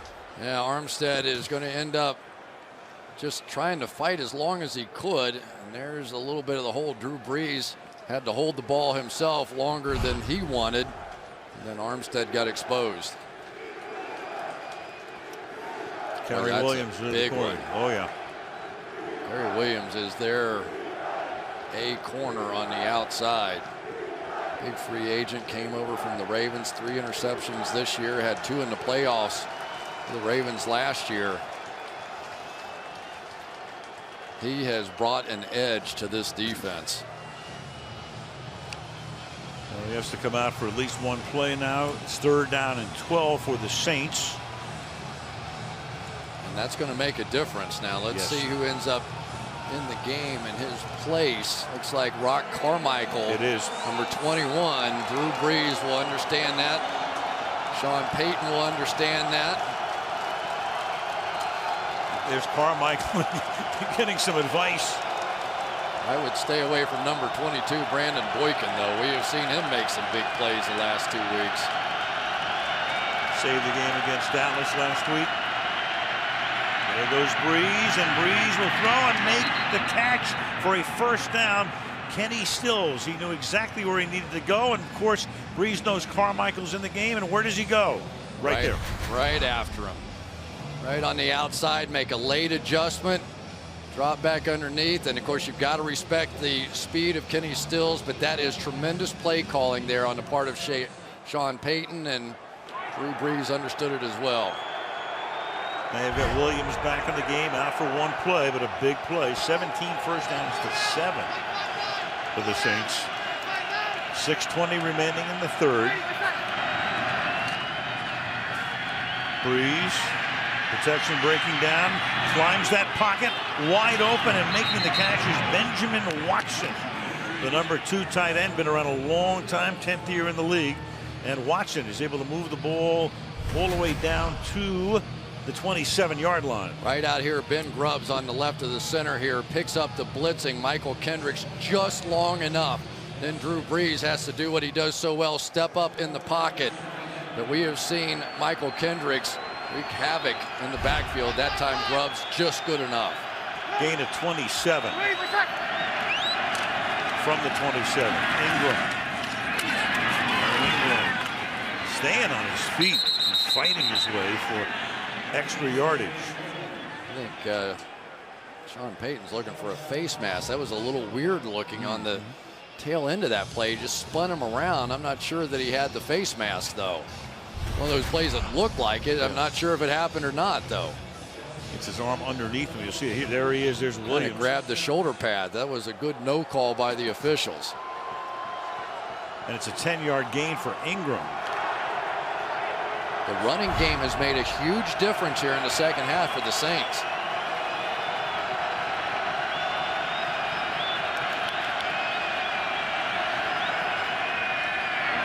And it's tipped, and Sproles is able to make the grab, and he fights his way, turning about a 2 or 3 yard gain into 9. Sproles taking the ball inside the 10-yard line. Well, that's what makes him so dangerous. That ball was tipped coming off the line of scrimmage. And you think a guy 5'7", he's not going to run for any power, right? You would be wrong, because now on back-to-back plays, the Eagles defensively tackle very poorly and end up giving up about 20 yards because of it. Another deflection for Connor Barwin, but it gets through for a gain of 9. Ingram comes back into the backfield. 2nd and 1. Ingram.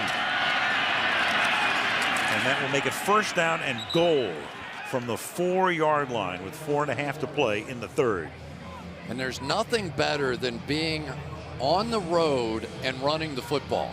We saw Chip Kelly in the deciding drive last week. 11 plays, 9 of those rushes to win the game against the Dallas Cowboys. And now he's seeing it come back to haunt him as this high-flying passing game of the New Orleans Saints is pounding him running the ball. Good balance for the Saints tonight. 23 running plays, 26 passing plays. Run number 24 is Ingram taking it to the goal line and in for the touchdown.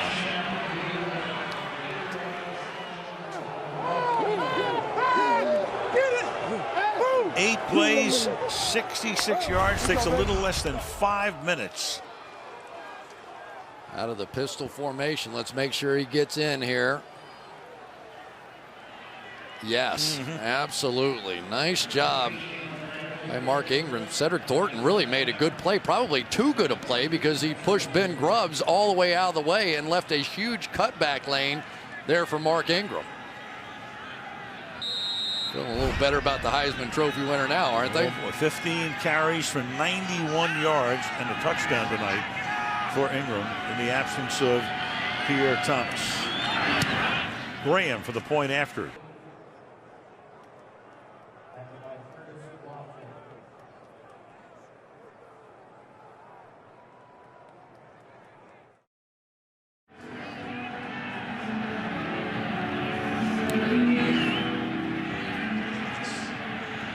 Here's the kick fielded at the goal line by Brad Smith. And Smith, a nice run back all the way out to the 35-yard line.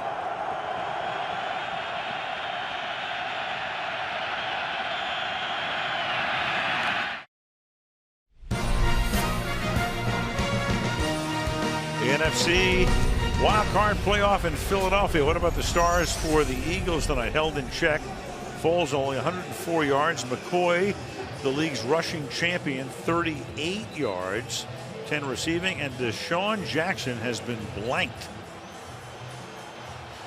And part of the reason is Mr. Rob Ryan right there, who was with Dallas last year. 10 years he's been a defensive coordinator with different teams. It's the first time as a defensive coordinator he's been to the playoffs. And pretty magnificent thus far tonight as McCoy takes it upfield, and McCoy is able to work his way for an 11-yard gain. Boy, that looked like it was going to go nowhere. Roman Harper was really kind of in perfect position and was basically did a slide tackle attempt and just allowed McCoy to get all the way to the outside of him there. That should have been a better play than that for the Saints. Serpentine run for LaShawn McCoy, gain of 11 from the 46-yard line. Play action buys time, and a dangerous pass. Avant was there, and he gets hit by Lewis, and Lewis is shaken up. Lewis hitting him so hard that Lewis is down.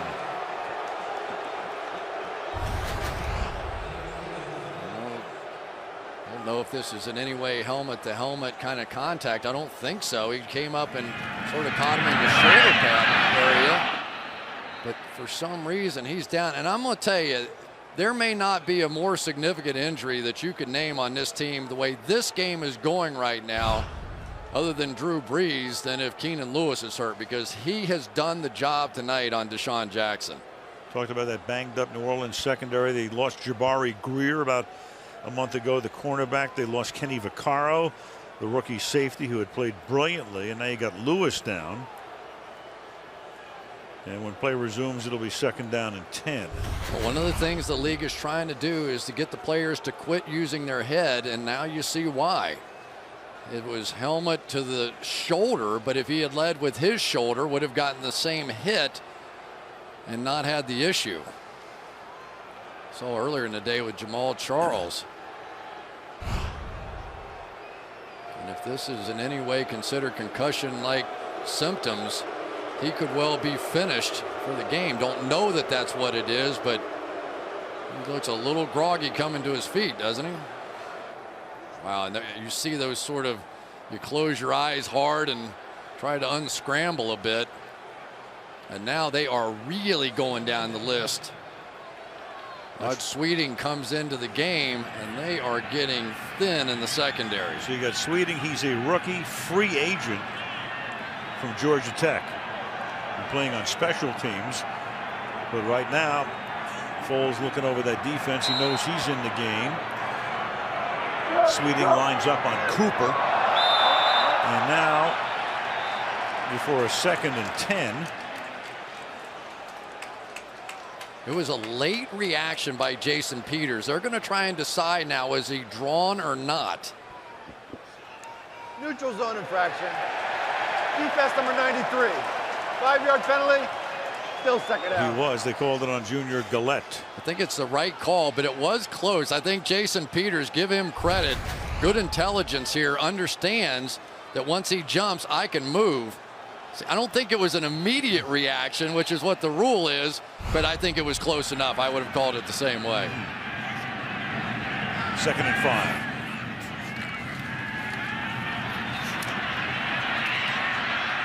Foles flushed out, keeping his eyes downfield, and making the catch at the 10-yard line is Deshaun Jackson. And that's a pretty good way to get off the schneid. Got position on Corey White and was able to take it away. Very close to the boundary here on the outside. Here's Jackson going to kind of get pushed out and up.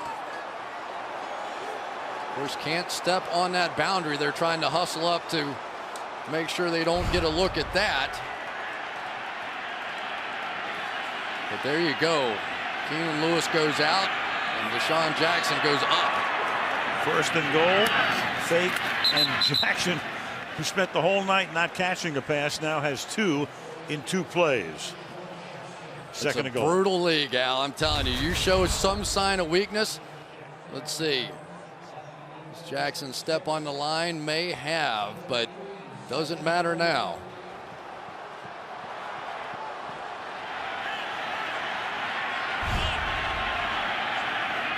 Second down and goal. Wow.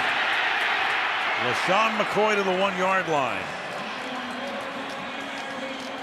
3rd and goal.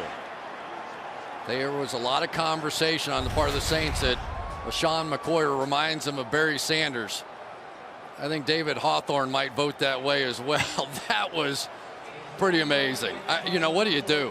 I've heard guys talk about trying to tackle Barry Sanders. It's like you close your eyes to make contact, and all of a sudden you have no contact. 3rd and goal.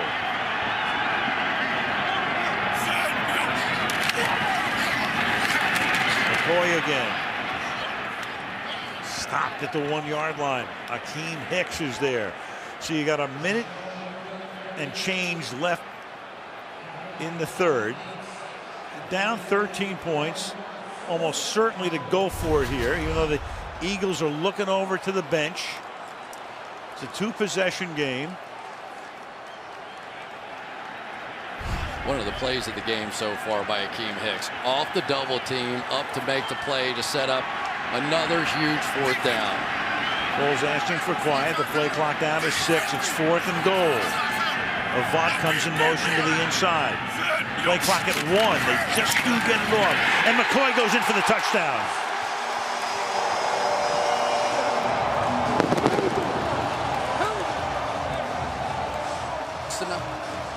Just beat the play clock.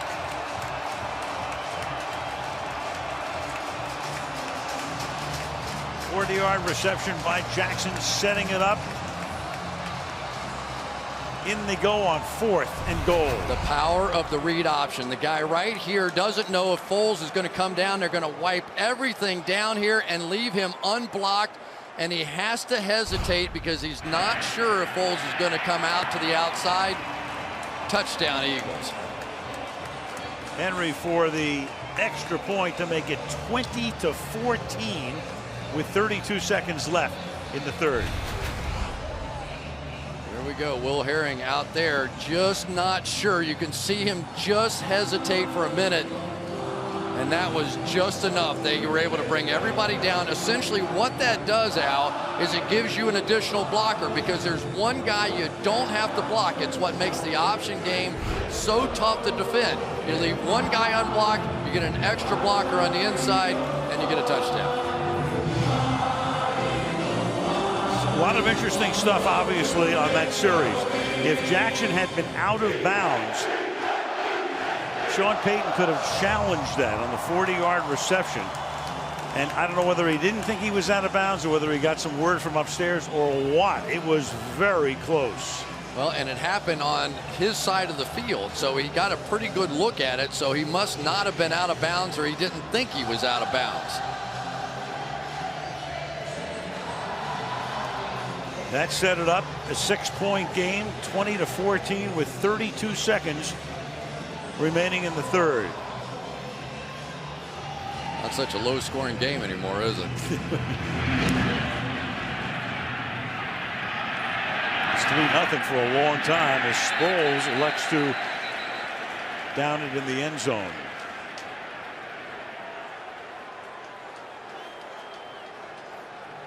So Breeze hot in the second half. He's been perfect, 6 out of 6 for 89 yards after he'd thrown 2 picks in the opening half. I thought it was just great play calling on the part of Sean Payton to go back to the run game, give Drew Brees a chance to look at some of those 8-man fronts, bringing guys down, having to stop the run. Then the passing game opened up.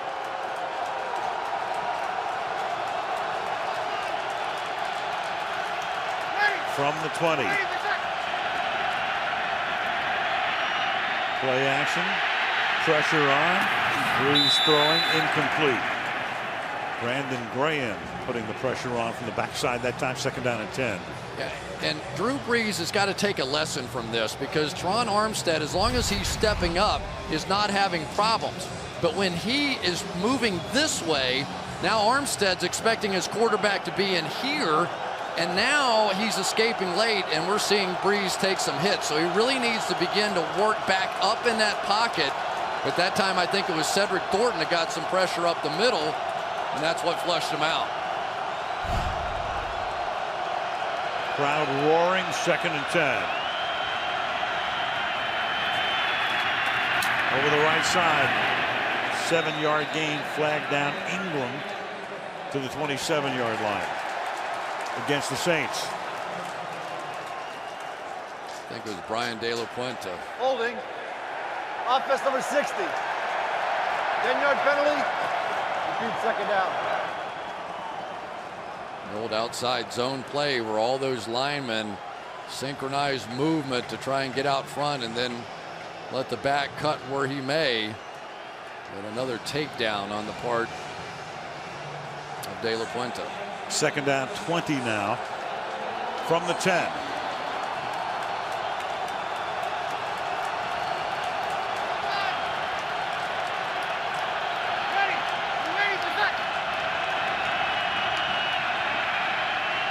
Great protection underneath though. Checks it down to Josh Hill, number 3 tight end, to the 20. It's going to make it 3rd down and 10 when we start the 4th quarter. After 3. It's 20-14 Saints, and Wild Card Saturday on NBC resumes after these messages.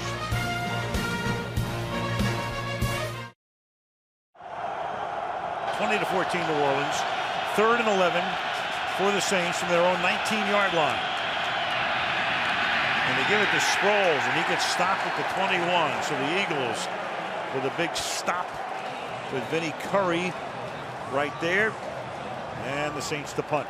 You know, I think there was a little tip on that play because you had no Jimmy Graham in the football game and Ben Watson in there. So already I was thinking pre-snap, what is up with this in that key situation? So there's Deshaun Jackson setting up to return the kick. Morstead to boot it away.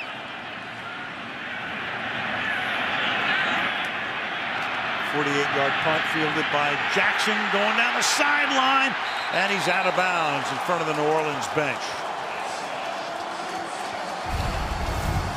Well, Deshaun Jackson's awake now, and all it took was a Keenan Lewis injury. He goes out of the game, and then Deshaun Jackson started going to work against Corey White here. Comes up with the big play down the field. Just throw it up, Nick Foles. Give him a chance. Beautifully done. Then with Paris Harrelson out of the game, they take advantage to score the touchdown, and now the punt return right on top of it. So sometimes with star players, you get them going a little bit, and they can start to take over a game. 29-yard return after a 47-yard Morstead punt. Keenan Lewis is still not back. Sweeting is in there, the rookie. McCoy gets bounced down after a gain of 2. More on Lewis. Here's Michelle. Yeah, he went back to the locker room. They said he has a head injury. He's doubtful. They wouldn't confirm, the Saints, whether or not he was getting concussion protocol. But he argued with coaches the whole time on the bench. He did not want to leave the field, did not want to go to the locker room. But there he stays for now. All right, thank you, Michelle. And doesn't Foles know that? He took advantage of it the last time. Can he do it again? It's caught by Cooper in front of Sweeting. So they're going to work on the free agent rookie. Crowd with a Coop chant and a first down. Well, Nick Foles is no fool either. He found Rod Sweeting, the backup on the outside, and Riley Cooper goes to work on him. He never looked anywhere else. Off the fake. Cooper again. Boy, it's Cooper and Sweeting. Sweeting is just in the crosshairs right now. 14 yards and another first down. When you see the man coverage down the field, you don't even have to think about it. They are going to go after him with every shot as long as they're going to stay in man. Almost now to the point where they're going to have to give some help to that side. But the Saints hurting now in their secondary. Very few cover guys. Their options of what Rob Ryan can call very limited at this point. There it is, top of the screen again. He may get some help, though, from the safety. We'll see. Looks like he is. Looks like Harper is leaning that way. Foles goes the other way, and it's incomplete. He had Deshaun Jackson covered there by Corey White. 2nd and 10, and there's Lewis back on the sideline. You know, and this is where it's so significant. Keenan Lewis is saying, I'm fine, and this whole discussion now about concussions, Al, I can just tell you, when I was playing football, he would be back in the game. The doctors now are taking a much stronger approach to this issue, and he's not. For certain. 2nd down and 10. 16. McCoy plugs his way to the 12-yard line. It'll be 3rd down and 6. 12.5 to go in the 4th.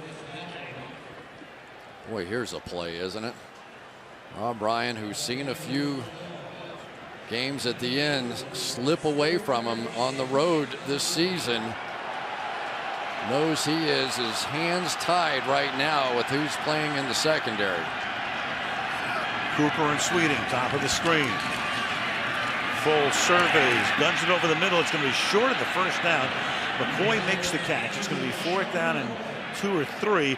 Lofton makes the tackle. And what do you do now if you're Kelly?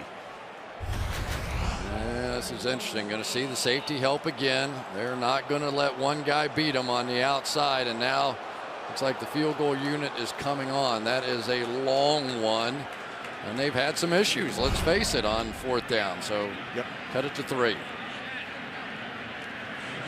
They're trying to make it 20-17, barring a fake.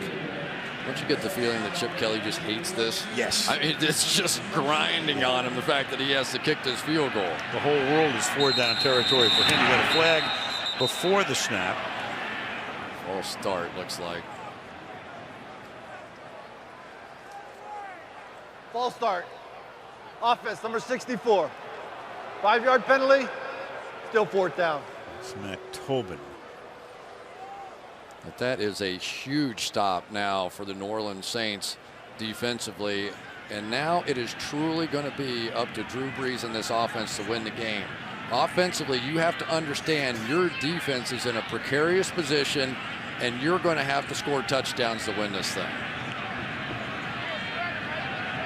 31-yard attempt now.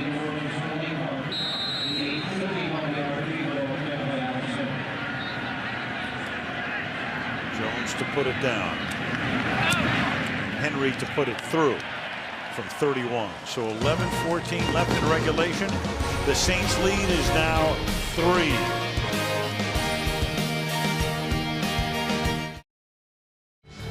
Philadelphia, PA on a chilly but clear and basically windless and dry night. Temperature now 22, 25 at game time, 20-17. The Saints on top. Saints with a win go to Seattle. Philly with a win goes to Carolina in round 2 next week. And this is a short kick. Coming up to field it at the 7 is Sproles. And Sproles to the 26. We go to Michelle. Well, as you mentioned, Al, Keenan Lewis is back on the sideline, sitting on the bench. He was evaluated for a head injury. He's back out here arguing, pleading his case with the athletic training staff to please let him back in the game. So far, they have not given him his helmet back, and that's usually a sign that they're not going to let him play. We'll see. He's still out here. All right, thank you, Michelle. He's pleading his case, but again, it's the medical people that just take over at this point. So you can talk till he's blue in the face. You could see the kind of pressure it places on doctors. I mean, they want him in there to play. It's hard to be the team doctors without saying, go in there and play. It's a very difficult situation for these docs on the sideline. There goes Ingram to the outside, and Mark Ingram fighting his way for a gain of 4 up to the 29-yard line. He has been the workhorse for these guys tonight. Ingram has now carried the ball 15 times for 91 yards. You know, and the pressure now shifts to Billy Davis, the defensive coordinator for the Philadelphia Eagles. He took a big chance in the game against the Cowboys, an all-out blitz, and gave up a touchdown to Dez Bryant late in that one. I talked to him about it. He said, hey, you cannot be afraid as a play caller. You have to be bold. 2nd and 6 to the outside goes the pass, caught by Sproles, and that will be a 1st down for the Saints. Well, you've got Michael Kendricks, who is trying to play on Darren Sproles. The Saints were very surprised that anybody, here he goes across the formation, would try to play Sproles one-on-one, and more tape they watched, they said, the Eagles don't care. They don't care who he is. They're going to play Kendricks and D'Amico Ryans one-on-one on any back coming out.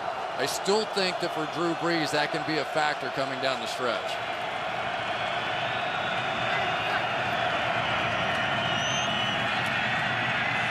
Brees in the pocket, deep downfield. That's caught by Robert Meacham to the 23-yard line. So Meacham has not been in the fray tonight in the action. It's Patrick Chung who makes the stop after a 40-yard pickup.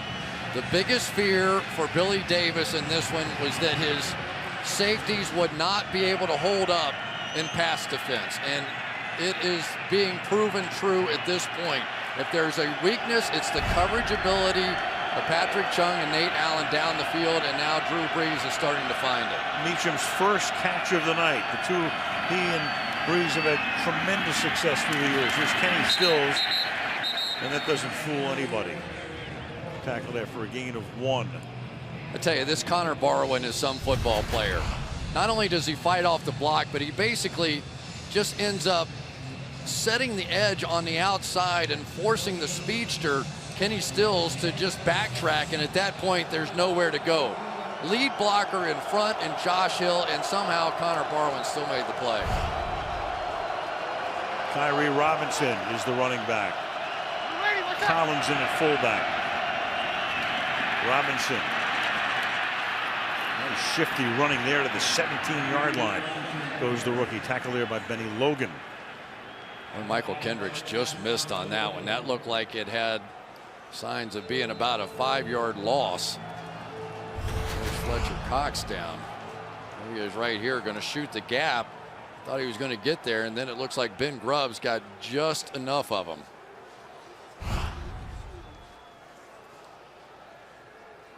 Kind of cramped up with 8.5. So with the injury time out here, that means Cox has to come out for at least one play. And this is a big play here. Vinny Curry comes in. You got 3rd and 4. Philly needs to limit them to a field goal here. Clock's going to be ticking down. Try to keep it a 1-possession game, obviously. I think this may well be 4-down territory at this point. We saw in the Kansas City game earlier today, a 6-point lead with the other team getting one more possession is a precarious position to be in. So it would not surprise me to see Sean Payton consider this 4-down territory and maybe even run it twice. But if it's 4th and 4, I think you see a field goal. Yeah, no doubt. Right, 4th and 1, 4th and 2, different story. We'll see. 3rd and 4. Sproles and Travaris Cadet. Wow. In the back. If you look at this formation, first time we've seen this set tonight. Breeze flushed away and incomplete. So they put the heat on. Moore turns around, wants a flag and gets none. So now it's 4th down and 4, and they'll kick the field goal. They had a little pick play on. They had Cadet here. They're trying to set a pick here and swing him out. The Eagles smell it out. And let's give some credit. Patrick Chung, who got beat on the big play, atones for it there and makes a huge play. And now the Saints have to kick the field goal. Formerly known as a pick, now known as a rub, right? Yeah. 35-yard attempt for Shane Graham. And the kick is good.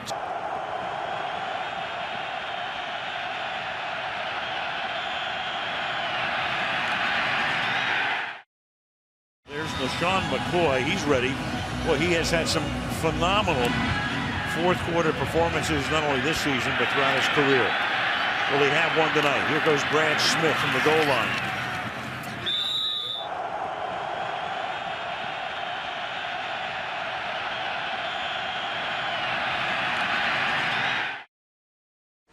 Will the fourth quarter be McCoy time? Career fourth quarter long touchdown runs. And there it is spelled out for you. He's had 8 of them. Touchdown runs of 25 or more yards. Most in the history of the league. And he's a guy who's always told us, I get stronger as the game goes along. And those numbers look like it right there too. 6 yards per carry he's averaged this season in the fourth quarter. They're showing a little slot blitz. They've been faking it a lot. Malcolm Jenkins.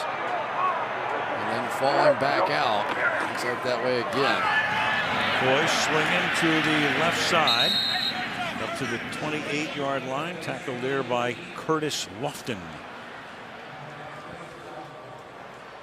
Well, that time, sometimes when you come down and fake a blitz, you end up getting cracked on the play as they come down inside here. And fortunately for the Saints, nice play by Curtis Lofton to get around that mess. 2nd down, 5.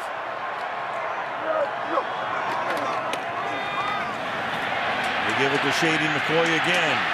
Swings to the outside, steps out of bounds, moves the chains. Broke away from Cameron Jordan. First down. One of the unsung heroes on this football is Jason Avant. He does this all the time. Goes in short motion and then comes in and makes a great one-on-one block on Malcolm Jenkins on the outside.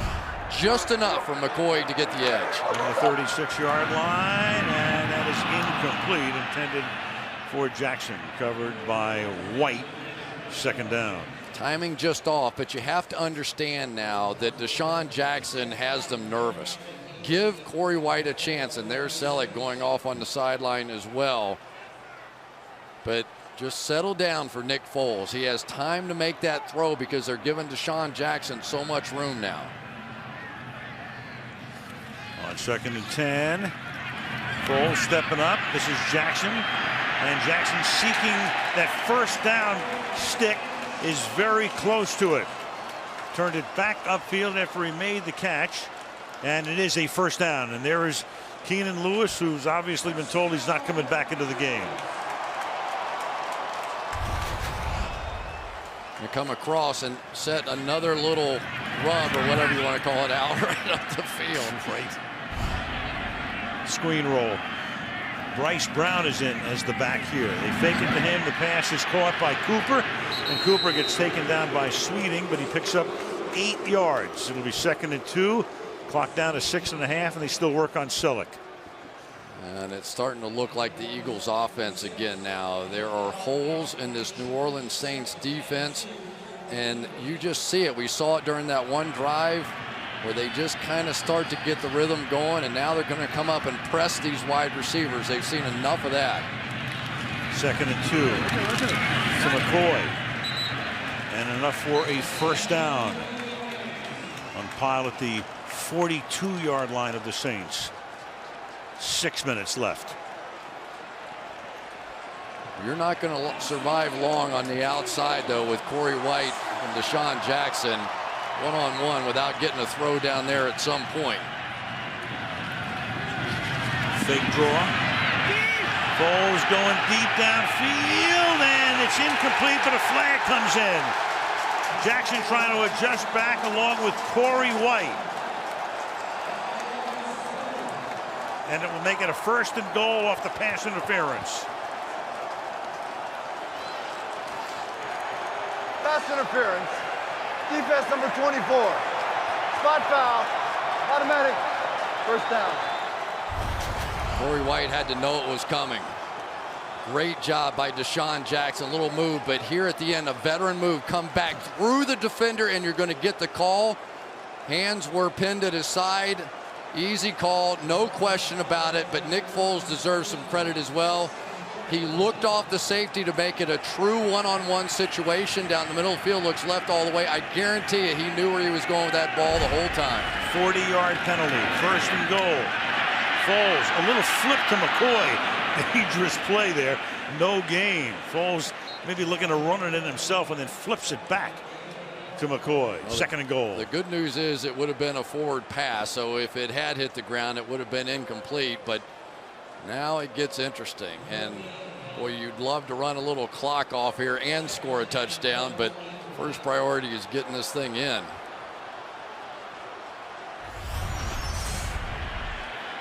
Zach Ertz, number 86, can be a major mismatch down the field on anybody. He's at the bottom of your screen. Jackson moving. Fake to McCoy. Foles guns it. Caught. Touchdown. Zach Ertz.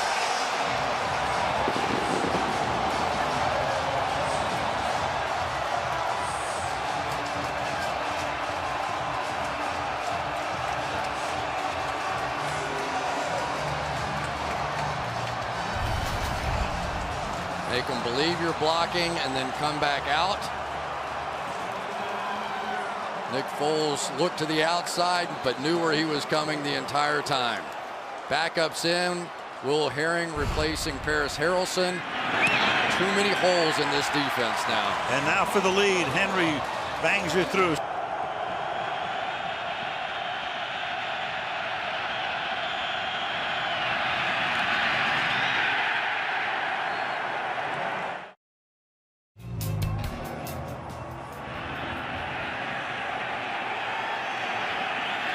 Here's Darren Sproles to run the kickback. Swinging to the outside, and a big run back for him, and a horse collar tackle by Carey Williams. So that's going to take the ball out to about midfield for Breeze to start the next drive. I'll tell you, there are bad penalties and good penalties, and with Darren Sproles bearing down on your kicker, that wasn't a bad one. Foul. Horse collar tackle. Kicking team number 26. 15-yard penalty from the end of the run. New Orleans keeps the ball. Automatic. First down. But boy, you don't like to see this on the other side of the 50, and that's where we are now. That's a no-brainer call. Carey Williams knew exactly what he was doing. And so here you go. Drew Brees would like to erase all the conversation about how they can't win and the cold and the playoffs, and you have about 48 yards to prove it. Nobody's talked about that this week. That's all the Saints have had to hear. The ball's at the 48, 39-yard return, 15-yard penalty, and they start on the ground, going nowhere, losing one, in fact, is Ingram. Hendricks and Graham in on the tackle. It'll be second down, second and 11. I'll tell you that Michael Kendricks comes flashing through there so fast that you end up uncomfortable as a running back. He just shoots the gap in here, and it just clogs up the hole, and then by the time he bounces around, Brandon Graham's there to make the play.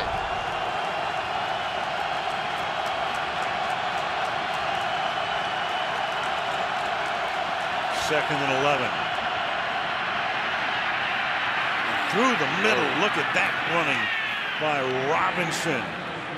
Tyree Robinson, rookie free agent, won a job in preseason. Gain of 13. Now this time Brian De La Fuente right here. Going to get that one done. And Grubbs on the other side. So if you can milk the whole clock and kick a field goal, that's great. Otherwise, you better score a touchdown the way these offenses are starting to go up and down the field. Ball at the 36-yard line. 3.5 left in the fourth. Ingram swinging away to the outside. Tackle there by Ryan, stays in bounds. In a perfect world for New Orleans, what you do is you run the clock all the way down, and then you kick the field goal. Yeah, but you've got Shane Graham, who's been perfect so far as a Saint. You certainly want to be closer than 50 yards out. Oh, yes, you do. For that attempt, and you do not want to leave any time left.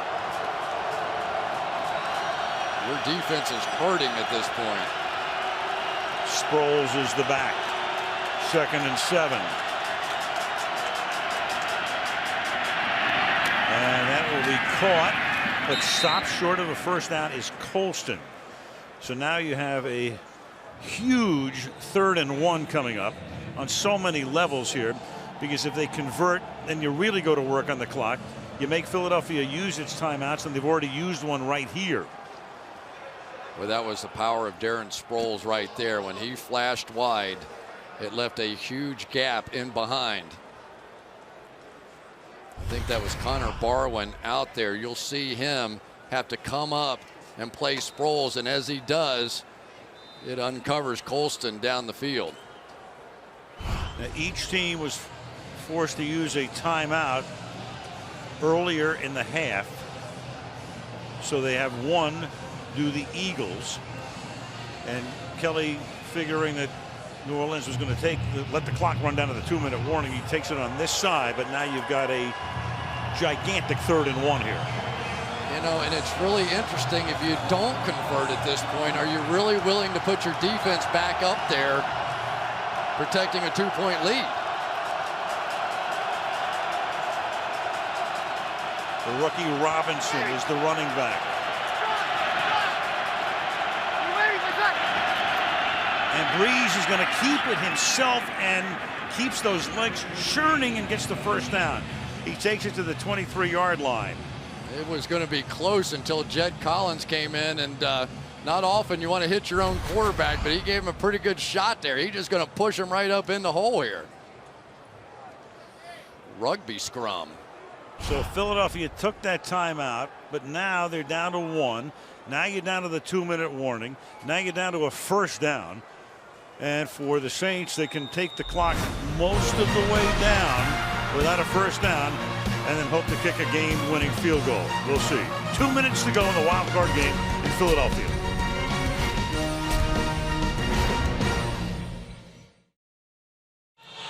So you have 2 minutes to go.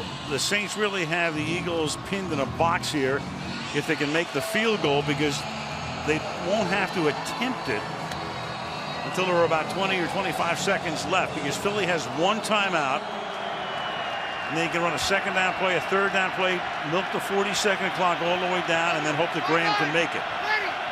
See what happens as we start from the 25-yard line on first down. Give the ball. It's a 5-yard gain to Kyrie Robinson. And Philadelphia now takes its final timeout.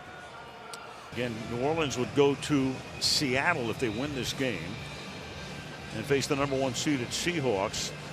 Philadelphia, if they win, they go to Carolina. Of course, whoever goes wherever means that San Francisco and Green Bay, the winner goes to the other city. You know, this is all going to come down now to Shane Graham, who's playing for his 9th team, replaced Garrett Hartley after week 15. Shane Graham has had some big misses in the playoffs. I remember in Cincinnati, one in particular. So he's been perfect so far for the New Orleans Saints, but it is going to ride on his back unless they can pick up a first down here to make it even closer. 2nd and 6. And this is going to be Kyrie Robinson taking it very close to a first down. Take a look. The officials checking over the sideline, and Vinovich is going to bring the chains in. So that stops the clock, but only momentarily. They'll rewind it after they measure here. And clearly right now in extremely makeable field goal range. Here's Robinson again. Up top here, the key block, Ben Watson working on Connor Barwin. And I tell you, I can't get over Sean Payton. I'll never get over the fact he did the onside kick in the Super Bowl. That was the greatest risk I've ever seen to get rewarded like that, and probably won him a football game. But even little things, Kyrie Robinson, a rookie, you put him in here in this moment and hand him the football. A couple of links short of the first down. So they're going to wind the clock when they get the chains back on the sideline. That's going to take us down to about 107, 108 before they have to snap it again. Graham is a guy who's been around so long. He actually was signed by the Saints as an undrafted free agent back in 2000. And since then, he's been around the world.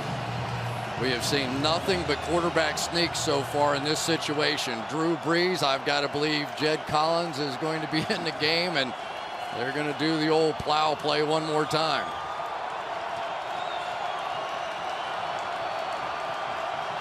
So the Saints milking it down.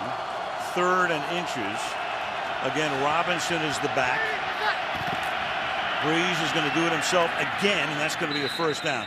So now you're taking it down to the point where do you want to leave yourself an opportunity and not go down to like 4 seconds, but take it down to maybe 10 in case you have a bad snap, just in case you'll have a second chance at it. But that's the only decision to be made right now by the Saints at this point. You know, we've seen so many crazy plays. Think back to the Pittsburgh play and that crazy, you know, toss around kind of thing that almost won them the game. Ordinarily I would say yes, and maybe because you do have a kicker that's inexperienced on your football team, you may want to do that in this situation. And they can take a timeout here. The Saints do with 29 seconds. So it's first down. Second charge timeout. Can run a play to exactly where Graham wants it. 30-second timeout. In terms of the hash marks, barely matters at this point. You're looking at an attempt at, of about 32 yards. Brees in the first half, not much doing. 2 picks, one of which led to a touchdown for the Eagles. Came very much alive in the second half, as did their running game. Keenan Lewis was a big loss when he went out in the 3rd quarter. Bulls went to work on that soft spot. Ertz with a touchdown there that put Philadelphia in the lead. But right now, Philadelphia has watched the Saints control the ball for 4.5 minutes. And now they run one play before they send Graham into the game. Most kickers prefer it to be on the left hash if they're right-footed. We'll see if they run a play that way to set it up.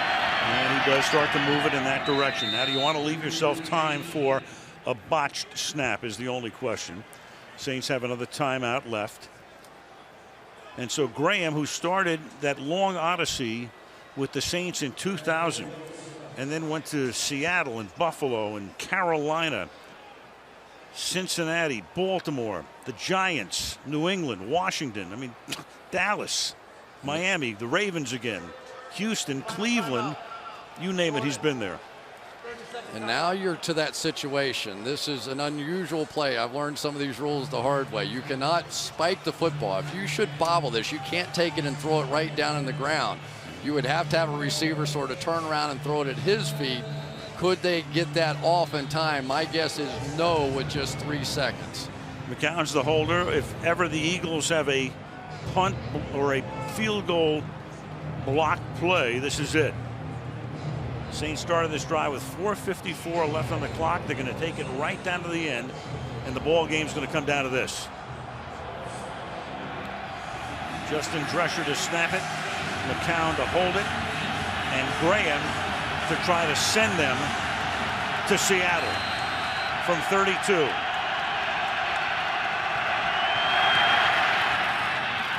Right down Broad Street. And the crowd dead silent as the New Orleans Saints told all week, oh my God, it's going to be below freezing. Might snow. No chance. Come into Philadelphia and win the game 26-24. They switched Gatorade and it worked. Sweatsuits, the whole thing.